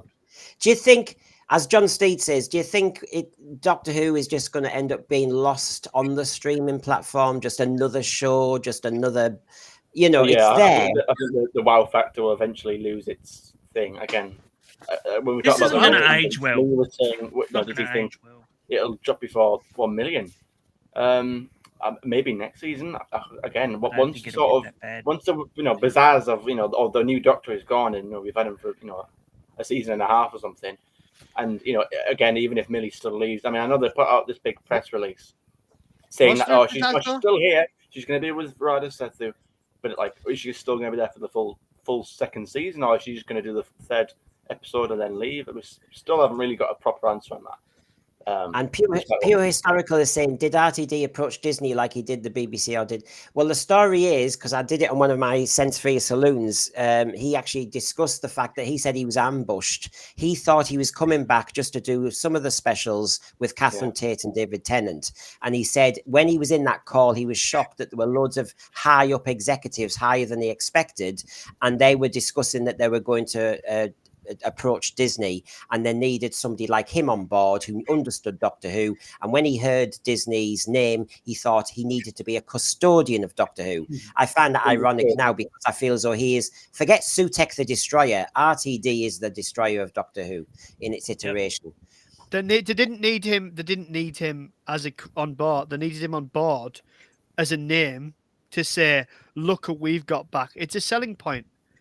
Because if it had come back with anyone else, all the unfinished stuff, unfinished stuff that Chibnall didn't destroy, RTD's finished it off for him. That's what I see anyway. Maybe RTD I love that wanted comment to in the chat. I think I just right there popped up. Oh, Star Wars is no longer a galaxy far, far away. It's now a galaxy very, very close to you. If I read that right. That's what it was. This one as well. I mean, this is no longer, escapism. Again, I said this before. TV used to be escapist TV, but it's not, because you don't even have to look outside anymore. You just have to look at your TV, and that's the same as being outside. Because what's happening out there in the real world is also happening on your TV screens. Again, it's and we talk about Stephen Moffat talking about the show doesn't have to reflect society. And Russell obviously thinks it does. So there's a clash of ideas already. And coincidentally, I thought Moffat's episode was the best of the season so far. Again, like I said, I actually don't even really mind this rogue character. Just purely on the episode itself, I thought they had a decent enough chemistry, even if it was a bit forceful from the Doctor. Again, that's the thing. Although I didn't mind the relationship, I didn't like how it was The done. fact is that he seemed to be there for a plot device and nothing else. To me, he was just there for a bit of eye candy for the Doctor, and that was it. There's no other. Yeah. And the Doctor was about to die here, wasn't he? I mean, he was about to be obliterated. Why didn't he stick with the Scottish accent? That worked for Shooty. Stick with that. Stick with that. You know what? And that's another thing. I had to put subtitles on this. I had no idea what he was saying, and I literally had to put I don't know about you, Cybermat, but I had to put subtitles on. I had so much difficulty understanding him. To be fair, I think people have to put subtitles on for you and I. We're from the north. We're fine. But the Doctor was about. Sorry, what? I don't know if I get that one. The Doctor was about to die. And I know he's been in peril before in a lot of episodes, and he sometimes has that. I was just, for example, I was watching The Seeds of Doom, and of course, when he's about to be made into compost, he's being quite cheeky to the Only Fools and Horses character. Keeler, was it? Keeler. Not Keeler. Anyway, it doesn't matter. But anyway, he was being flippant as a good old Tom Baker. But in this one, it didn't resonate. I thought, you are about to be killed, and you flirting with him and doing a Scottish accent. I think you need you need a better argument, mate, because his fingers on that button. It's a bit like when Jodie Whittaker's Doctor was given the lines to get very brassy with a Sea Devil, and the Sea Devil could have just shot her down at any point, and she knew that, because as soon as the Sea Devil thought, I don't like your attitude, he shot at her. So she had no master plan. And to be honest, the bounty hunter saving the Doctor's embarrassment at the end of this episode, how close was that to the Timeless Children episode when a character I cannot remember, some old geezer, saved the Jodie Whittaker's Doctor at the end because he was there who blew up the planet while she told her to run and she ran off. Shyamalan. It was horrendous, wasn't it? Yeah. He was a guy. He was from Game of Thrones. He was the guy from Game of Thrones. He was the leader of the Gold Cloaks, the King's Guard. The King's Guard. I really wanted to defend this episode, but I would say that Rogue did take the choice out of his hands and moved pretty quickly. But there was a lot of that. The Doctor should be the one. The Doctor, the Doctor should be the one wanting to save his companion, not just standing there crying and letting somebody else do it for him. He should have at least said, right, I'll sacrifice myself because here's the TARDIS keys, here's my sonic screwdriver, what the hell it is, but it looks like. You take that. Press this button. It'll take you home, like you did with Rose in Part of the Ways. This will take you home. I promised your mum I'd keep you safe. I will take this responsibility. I brought you here. I will get trapped. It's fine. I'll work my way out of it in a millennia if I have to. A real proper Doctor. I'm getting angry now. A real proper Doctor Who speech. A passionate Doctor Who speech. Oh no, but you can't act, can you? Have that, and then Rogue jumps in at the last minute and knocks him off the panel and says, "No, Doctor, you've got work to do. Find me." Yeah, that would have been better. That would have worked. Yeah. And look at Irish guy, another Rogue got what he deserved. Having to pre-watch Doctor Who before letting kids watch this show is so crazy when you think about it. It is appalling. If you're going to lose... You shouldn't be doing that. No, if you're going to lose the kids... Well, the kids are the few... You know, the classic thing is win the kids over, and like us lot who grew up with the programme, you've got us for life. Yeah, that's exactly right. It's a kids' program. That's the thing. When you grew up being a kid watching it, yeah, it's supposed to be watched. So to you, logically, this should be a children's show. Next year, you can watch it later. Yeah, it's silly. It defeats the whole point. And RTD knows this. This is the issue. He wants this to be the norm, and he's already said that he wants to make things normal. And now, the fact is that written the for a kids family need show to be protected. I'm sorry, kids need to be protected, and this is just. And as Rob Fellows says, me and Jamie were talking about this earlier, actually, funny enough, Rob Fellows. Anyone remember Class? Well, we kind of enjoyed Class, but I know it got dumped and a lot of people don't like it. But actually, compared to what we saw last night and the current diet of Doctor Who, I think Class is much classier than this. I need to revisit some episodes. I didn't even know it was part of Doctor Who. Brendan, you owe me a $5. Someone said it in the chat. What's that? The what? Go on. You owe me a $5. Someone said it in the chat, although I think they're joking. The H word, someone said it. Look, I told you. What's the H? Which? Oh, sorry. Yeah. Oh, well, yes, because... but not in the way we said. Not in the way we said. No, I know. Yeah, it's a cheap, and I won't do that. Trouble is, says Paul Bowler, if fans criticize Disney Who, they're labeled as, well, I know this is it. I've already been called a homophobe. Yeah. I'm obviously a gay homophobe. This is kind of it's all it's very child baby thinking. It's so, oh, well, you have a problem with that kiss. Oh, it's obviously because you. Oh yeah, I've checked out your profile. I can see all these things that you write behind it, or the fact that it's out of character. Again, I have an issue with it from a Doctor Who point. I couldn't give a shit whether it was to a man or a woman. That's I've got gay friends. One of them is the host of this great show. It makes no difference to me. But He's just outed me. He's just outed me. This is appalling. But but good old Barry Stroud here. When I was a kid, I hid behind the sofa. Now I'm jumping behind the sofa for entirely different reasons. This is it. I have to say that is the point. Doctor Who had one game in town, scare the kids, and now it's scaring the parents. And that, I do really think. By the way, were you into this Childer thing? They weren't exactly the most impressive monsters, but I was spending 45 minutes of my time watching some eternal beast just want to dress up because they've read some Jane Austen novels or what? Or they want a bit of emotion. Not threatening. No, they said it beamed into space. People from the Daleks in Man. Is it Dalek? Yeah, I preferred they were more intimidating. They were more scarier than this creature. I did not like these. I mean, look at that. They actually said Bridgerton beams into space. They said Bridgerton beams into space, and therefore they get to see it. And it's like, well, if that's their entire lot in life is to cosplay, really? And that's an actual thing. I mean, from a certain point, I get it, because it's does every single villain have to be? I want to destroy the universe. Well, I get that. There's different motives and different reasons to want to do things. But this is not off Galaxy Quest, isn't it? That's off Galaxy Quest, isn't it? It doesn't go far enough, because cosplaying the world to death and but give your audience a bit more credit than that. Seriously, cosplaying. Have they run out of ideas? Have they really run out of ideas? It's like, oh, well, cosplay hasn't been used before. We'll just use it. Like I said, I preferred the pig people. I thought they were more intimidating. I thought they were more frightening. Seeing people get taken away. They look like a bunch of Muppets.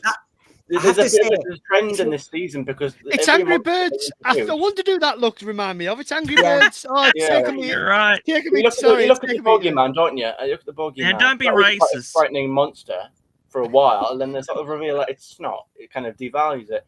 And again, in the yards, the creepy woman, she's creepy for a while. It starts off really interesting, and then the montage afterwards. Again, it brings it down, the fright factor. And again, in this one, it starts off a little quite interesting. Why are they going around, getting more people? Why are they becoming people? And then the reveal that, oh, we're just cosplaying, we're just having fun. And then you see the woman breaking that, oh, it's going to be a wedding. And it's like she's talking like a normal person. Yeah. And another question, she talks like a common. Oh, yeah, talks like a common. And it's like, oh, well, when the two are secretly talking to each other, and Ruby's there behind the bookcase watching them. Are they doing an act? What are they doing? Because obviously they're both bird people, and you're supposed to think the girl isn't a bird person at that time, and they're just talking like normal, people having a tiff, and you're like, hang on, they end up being both bird people. So yeah, how does that work? It's just they don't think logically. No, hello all. My thought about the program is that the character of the Doctor slowly moved away from who he was. For me, it's been unrecognizable for nearly 2 decades. Can I just say, I think you saw them all in the thread talking about this character. I put this one up particularly because this was the one I keep thinking of my mum and dad or casual viewers. They tune into Doctor Who going, is it any good this week? Is it worth a watch? And they see a character like that and they would turn over in a second. And as people in the thread have said, a Muppet, Angry Birds, this is our reference, the pigeon off Dick Dastardly, Killer Blue Tits. I mean, told you not to call me that in public. Now that I'd watch. You turn over, you think, oh, Doctor Who's off on one again. Yeah, a Muppet on a substance, yes. I mean, the makeup isn't brilliant, is it? I had Perry up here earlier, Perry, when she was in Vengeance on Varos. It isn't too much better, is it? To be fair, though, doing this on 4K is pretty rough. It's pretty hard work. Yeah. It looks like something out of HR Puffin stuff, if you've ever seen that show. Yeah, yes. I know what you mean. It's no survival though. No. Yeah. People. The thing with Tennant and Rose, says the chat, it was a smouldering thing. But the Doctor finally realised the truth, like you said, about his age and all. He totally cared for Rose. You know, me, Hugh, and a lot of the Sense for Your crew, we did a stream called No Sex in the TARDIS. And we talked about that first era of RTD when, you know, I'm a former teacher. Safeguarding wise, you can't have a 1,000-year-old man bringing a 19-year-old into his car and saying, do you want to come with me? There's something wrong with it. You shouldn't have Doctor emotional relationships. End of. Because if you look into it like I did then, it's sleazy. It is very sleazy. It's not romantic at all. When Rose turned around and comes to, like, these relationships and stuff, like, again, I've spoke about the girl in the fireplace. I think when it comes to stuff like violence, these what I guess you could call taboo talking discussion points, you know, stuff like violence or sex or romance, these issues have to be treated very, very, very carefully when it comes to Doctor. I think you can just about get away with them because, again, I really like The Girl in the Fireplace. I think it's an amazing story, but it's just done enough because, again, it's all coming from the woman. The Doctor isn't calling after her. You know, it's all coming from her, and, you know, I think it just about works because he doesn't sit there and go, "Oh, I love you, I want to be with you." He just sort of says they have a good chemistry, they get on well, and he says, "No, I'm willing to take the slow path with you," or whatever it was at the end. And again, you know, that I think it works. And even with the Tennant and Rose situation. Okay, that was really probably pushing it, but again, he never said "I love you," or he never grabbed it again. It was Rose that was the one that was kissing him. He wasn't doing it back. Again, even if he did have a little comment like, "Oh, like brushing his hair," "Oh, I've still got a little comment like that." But, you know, again, it was all coming from one way. Where again, the issue I have it this time around is that, again, he was so aggressive in this episode. It was so obvious that he wanted this person. And that felt just really out of character for me. And I just can't quite get over that little hurdle. Very CCC. Well, let me just do a bit of a quick admin for everybody. If you've found us on this Sunday lunchtime, good to see you. We've been going for 6 months. We started with a giggle, funny enough, and it wasn't always a laugh. We do a midweek show, and half the time, because of my power cuts, we end up having to call it the end of the week show. But it is normally on a Wednesday at 7 p.m, and we do a lot of nostalgia mixed with previews and what's just been going on. For example, we looked at the magic of what were the best ever part ones in Doctor Who. That was a good chat. That's a good old one. But we cover everything. I talked to one of my panelists who said he'd had enough a few weeks ago, and we had a lovely interview about why, as a Doctor Who fan of 50 odd years, he was turning his back on New Who, and it might resonate with you. Me and Cinnamon do the Bigenerates. We tend to you need to click on notifications and that, because we tend to be a bit nimble on this one. It depends when we're both free, because we're streaming all over the shop. But we tend to he's Generation Z, I'm Generation X, and we argue the toss about the latest episode. Obviously, tonight at 7 p.m, I've got a different crew on, and we will look at all our objective criteria about the episode, and we judge it like this, okay? And we are really strict. And I have to say, some of the judgments coming in at the moment, we're scoring it bad. So, you know, if you have a look at this, we judge it on whether it's True Who or Boo Who. I mean, is it Doctor Who? Now, you can tell that one's going to be tasty. Obviously, we judge it on the production values, as Simon Anthony and other people who've worked behind the scenes, you know, we respect that. But did it engage you? So we've got 3 criteria, and there's no escape from that. So tonight we'll be doing that at 7 p.m. We've been discussing, obviously, today, did this episode kill off Doctor Who? He's looking at that grass. Well, yeah, I mean, as you know, I've got my puppets who actually touch grass all the time when they've seen various episodes. They're following advice time. But tonight, one of the things we will do to start our review is the Russell Hustle. What is Russell Hustle in this episode? Because he always seems to have something he wants to tell us. What's he getting off his chest this week? So please, tonight, 7 p.m. If this is Taking No Prisoners, join us tonight. And if you have been enjoying us, please go on, just click on subscribe. It's quite nice. We're getting close to a nice, tasty figure. We're only new. So, Matt, I'll start with you as we start to conclude here. The climax, I think, will bring a few people in just as out of curiosity, maybe. But I think the danger point for Doctor Who might be the end of season 1, the break, and whether they come back. Well, it depends on when they actually do come back, isn't it? Are they going to come back earlier than what they did last time? So, like, will they show up in May next year? And so you've got this long break, and risk all the good weather. Yeah. Don't go there. But will they be doing like tweaks or anything like that? Or I have a suspicion that they will lead into, because there'll be a Christmas special, of course. So I think that it will not be very far. They will actually turn around and Russell will go, I know what happened. It was because we had to do what you told us to do, Disney, and start in May. I want to start in January. And then you'll see everybody flood in. You watch. As soon as this Christmas thing. So I think they're going to show it earlier. I really do. And hopefully much earlier as possible. I just kind of want this series now, on. Matt, I won't watch it.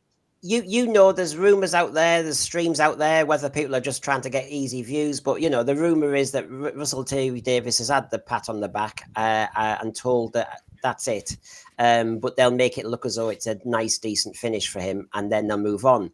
Are you one of those Doctor Who fans? Now we are where we are, who's thinking, I wished they really hadn't done it and rested the show. We know that resting the show is a bit dangerous. Yeah, well, look, I mean, for Chibnall and all his faults, he never actually crossed. He never crossed every single line. Not saying he didn't cross every, some lines he did. He really did, especially with origins and stuff that shouldn't be said. Okay, but he never ever gave in to what fans demanded, and unfortunately, RTD has, and he's sort of taken it in a totally different direction. He has decided that this is his show. It has no legacy. He controls it now. And unfortunately, the ratings are showing that. And so the people who have given their all have stuck through this thick and thin, even through the Jodie Whittaker era. And they've gone, you know what? No, this is enough now. I've had enough. And I'm not going to have my heart broken again. Yeah. So I think that they will wrap this all up. She'll be gone. This won't be going again in another 5 years. There's no way that this will be continuing on in 5 years' time. This will be finished within 1 to 2 years, and that's it. And this has been, hello, Damien Anderson. It's finished. This show is the final nail of the coffin. So you've got that. We've got Jeremy who's leaving it. I'm angry. Hugh's angry. We've just heard from Matt Potts. We've got Problem Being. I know Problem Being, as in we've been on a few shared streams. They lost me at Davros Gate. And of course, Scottish Davros is furious with that, and quite rightly. And of course, if you really do look at this whole sequence, Davros Gate, that was bad enough, wasn't it? You almost forget that. It was ages ago now, November. Davros Gate. Then Go and Touch Grass. A certain load of us fans were told we were a certain kind of species of meat. And it went on and on and on. And so Cybermat Strikes, there's a few people in the thread who are saying, Crimpling de Bloom has an interesting point. Because of the fall in ratings, will Doctor Who lose its newly regained Christmas Day slot for the special? Will it be shunted? Because that'll be an interesting thing. Will the BBC still see it as a prize possession for Christmas Day ratings after how it's performed recently? Look, I think that I don't think it will lose its position in the BBC because it was, and I know this because my wife worked at the ABC shop for many years, and Doctor Who, Top Gear, and what was the other one? There were three things that basically were all of its sales, and Doctor Who's the only one left. Now I know it's absolutely in the toilet. There's no merchandise to speak of really, and it's nowhere near the zeitgeist that it was in 2005. But or even just 2013. I mean, it was amazing in 2013 here down under. You could feel it. You'd go to work. Everyone was talking about it at work, on the other side of the planet, so it's not there now. And the thing is, you can't look at a 60-year-old show. It's the same as Star Trek. You can't look at a 60-year-old show and say it's the show's problem, why it's not gelling with people.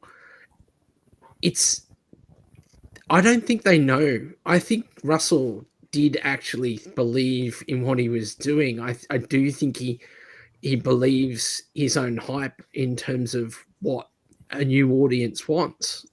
And I just think it's wrong. I don't think things have changed that far from 2013 when the show was at its peak. And they can get that audience back, and a new production team could get it back. But someone's going to need to know what to do with it at the BBC. And they haven't got the resourcing now. The BBC itself, can't. I just don't think they've got the resources to save this with the right people. So unless the only thing I was thinking, surely Julie Gardner and Jane Tranter, who own Bad Wolf, if things are hurting that badly, they'd have to be sitting there as, and thinking about needing to make some tough calls behind the scenes strategically. Well, as you know, in the media lovies, they do it a certain way, even if they're unhappy, because they'll never, the rest of us get in trouble. It's all public. It's all the rest of it. As fans, we get told we're everything under the sun, but the lovies make sure that they keep the love going, even when they're not happy. I cannot believe that Julie Gardner... One rule for us, one rule for different rule for them. Yeah, I can't believe that Julie Gardner, who in her quotation with, I think it was the LA Times, said, we want maximum reach. We want to be bigger, better, and everything. And I don't blame Bad Wolf. They've done really well as a company. I mean, Discovery of Witches, blah, blah, blah, really good company. And they must be pulling their hair out, like you're saying, Cybermat Strikes. They really must be going... And the production team can do it. They have done a great job bringing things to life that don't deserve to hit the screen. And if the young RTD was sitting there script editing, he would have said to current day RTD, those scripts are not good enough. You need to go back and, they should never have made it past the script editor. Yeah. Sean, just to bring you in as we just come to our final words now before we have a break before I do my stream tonight. But come on, I needed this therapy session. But Sean, I can you see this, as I said to Matt, getting to season 2 with the ratings? I mean, I know they've made it, but do you think there's going to be a dropping off point, or do you think they'll see the climax through and then there's going to be a terrible drop? I think, obviously, they've paid for it. It's all bought and paid for. It's in the can. It's literally waiting to be pressed play and put on the TV. And the streaming. So it's going to come out, and the BBC will dare not put it on. So the second series will go on. Definitely will go out. I think if it's a year we've got to wait, or is it 4 months or 5 months again? I mean, I wouldn't be surprised if it came back. And I know this sounds, and I wouldn't have ever thought this. I think it could come back with something under 1 million, 0.97, something like that. I mean, it really could, just because the people who've stuck with it, like, I mean, I've said it before, I've watched it. I know most people who are like watching it for things like this. I don't know anybody who's watching it. Like, I had the one guy at work said, "Oh, watch the Christmas one. Give this guy a go. Give him a chance. I know you've been burned before." And even he stopped watching. I asked him, "Are you watching the new series?" "No, I'm not watching it." So I think it's finished. I think it needs to end. It needs to end. Let it go. Let it get picked up in so many years. But it is a shame because they've never had such resource. I mean, there was a shot in, to stay positive on the episode for a second, there was a shot where the Doctor and Rogue come outside. The birds come outside, the bird people come outside. It sounds stupid. Come outside to find them, and they're hiding in the carriage. And there's a shot from above with all these, like, 11 carriages, and it looked like they were all there, and a beautiful background. And I thought, you know what? It's such a shame because, you look at episodes like the Charles Dickens one. you know, and you think what they could do with the resources they've got with the writing from back then. I mean, it wasn't perfect the first RTD era, and the Moffat era wasn't perfect, but this era has just been it's incredibly bad. It's not just like, oh, it's not my cup of tea, but I can see why people might like it. It's incredibly bad and incredibly poor, and it's been, why do you think? Look at shows like Friends that go on Netflix and they get discovered by a whole new generation. That's not happened for Doctor Who, and it's not happened because the writing isn't good enough. And when the writing isn't good enough, you can throw as many posters out there as you want and try and have as many messages as you want. If it's not good enough and it bores people, they won't watch. And I think the show, Yeah, God help what next year is going to be like. But you will have to do some convincing to get me to watch that next series. Well, but this is marketing can't defeat certain things, and I think the marketing now, recent memory will be season 1. Cinnamon, just to bring you in for final words. I mean, I've got Doug Sims here. I think Disney and BBC will fulfill their obligation and drop all of series 2 on iPlayer and Disney Plus in one hit. Oh my God, Doug Sims! If that happened, that's so embarrassing if they did that. Cinnamon, honestly, I know you've been there's been some episodes you've been okay with. Where do you honestly stand? Do you think it's going to survive? Funny saying that, isn't it? Because for a majority of the season, I've been probably one of the most optimistic people I know. Probably me and Dan, I think, actually. I've quite really enjoyed a lot of this season. Just before I think the rest of you guys came on, I made the comparison that this season, for me now, the majority of the way through it, it's like a really good cup of tea, a really good brew, just the right amount of milk, the right amount of, it's just sweet enough. But then you've left it out, it's gone cold, you forgot to have it, or then you put it in the microwave to reheat it. It's still okay, but it's not quite as good as it could have been. And that's what this era feels like to me now. I've enjoyed a lot of it, but then there's some moments where I look at it and think, oh, that wasn't very good. I mean, again, after Dot and Bubble, I felt I was shocked. I was like, wow, this is new ground for me. I actually didn't like it. It felt so weird. And then, this episode, I looked at it, I preferred it more than Dot and Bubble. I didn't think it was a massive improvement, but I thought it was an improvement, just story-wise. But, like Divine and Dragon said, Cinnamon is a target audience. If ideally loses him, yeah, exactly. I'm the one that they're trying to pander to, which again I laugh at, because for everyone who thought that all the racists in Dot and Bubble were supposed to be about us, when if anything it's about them. They're the Gen Z. The episode is basically taking the piss out of Gen Z. But yeah, it's ridiculous. You just look at certain things and you go, "What are you doing?" Again, for me, my personal opinion, I think Shooter Gatwa is the Doctor. He convinced me back in Boom. I think he absolutely can do it. But then he has certain episodes, and it's not just purely on Shooty, it's the writing for him, where you look at this and you think, yeah, that was out of character. And again, I don't want to sound like a broken record, but I really want to make sure I drill point home, because again, it's such a nuanced thing. Again, I don't have a one-size-fits-all answer. Again, when it comes to the relationships and topics like that, they have to be done very carefully when it comes to the Doctor. I think you can get away with them, because if I was to sit there and say, no, don't do it at all, then we wouldn't have episodes like The Girl in the Fireplace, which I really, really do love. So, but again, it's a very careful, fine line that you do have to walk with this character. And unfortunately, these people don't seem to understand the character anymore. Because again, being exactly over the top with his pursuing of the character of Rogue. And so this has been our argument today. Not everyone agrees with all my points, but these are my points. Just to sum up, the reasons why I think this is really going too far, straying too far from where Doctor Who was meant to be. And that's a disappointment for me. You might still be with it. I'm going to stick with it for a bit longer, but I think there's going to be a dramatic dropping off point soon. So can I thank everybody for being with us? The thread has been red hot. This is a great moment for us as a sense-free channel. We, we're trying to kind of make our own elbow room and all the streaming competition out there. But thanks for joining us. And if you have enjoyed, this is the essence of our discussions. I mean, tonight it'll be really detailed criteria, the Russell Hustle burning issues, a different panel, because I've got so many lovely panelists. I'm trying to get them all on. And so join us at 7 p.m. tonight, where we will go scene by scene, but we'll start with burning issues, even if you just want to give us half an hour, where we talk about the most contentious stuff.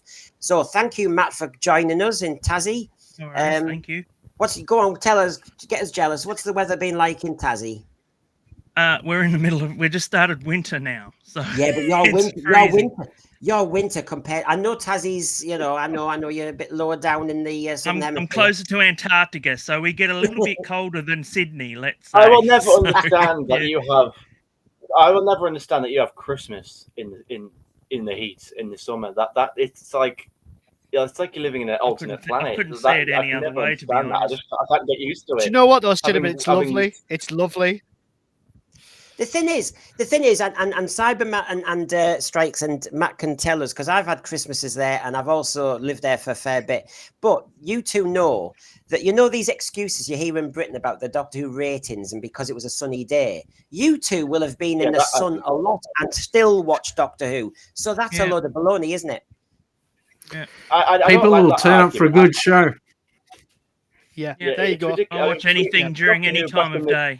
Back in the series 4, and you know the previous Russell era, those episodes were coming out in June, you know, around the same sort of time, you know, April, you know, spring, you know, summer at the very least, and it was doing just fine then. I know, you know, so that argument, I'm sorry, that doesn't wash. Voyage of the Damned got 50 million. I don't know where anywhere else was, but where I was, we had maybe one or two really hot days. That was it. You might as well give us a weather forecast. Cybermat Strikes. What's Sydney like? Go on. What's the tourism there like? It's winter there too. I know. It's winter. Oh, he gets all the tourists. What are you talking about? It was a balmy 20 degrees today in winter. So you mean it was hotter than it was hotter than Britain then? Is what in our peak summer? Is that what? Is that? Yeah, we get sun. My brother-in-law came over. He lives in the UK, and he was like, I didn't see sun until I was 6. So. My God. Well, thank you all. Thank you, Sean. Thank you, Cinnamon. Thank you, Cybermat Strikes and Matt. Thank you. I've really enjoyed that. The panel's been with us all the way, so we all need to have a bit of lunch now. Aussies, is it bed? Thanks, Chat. I'm going to stay up and watch something nice, I think. Yeah, I think, well, Web of Fear, which I've just finished, I really enjoyed. And episode 1 is an absolute belter, isn't it? So, a friend of mine told me to, because I was so upset, they said, why don't you cleanse yourself with watching something? And I ended up watching The Meg 2.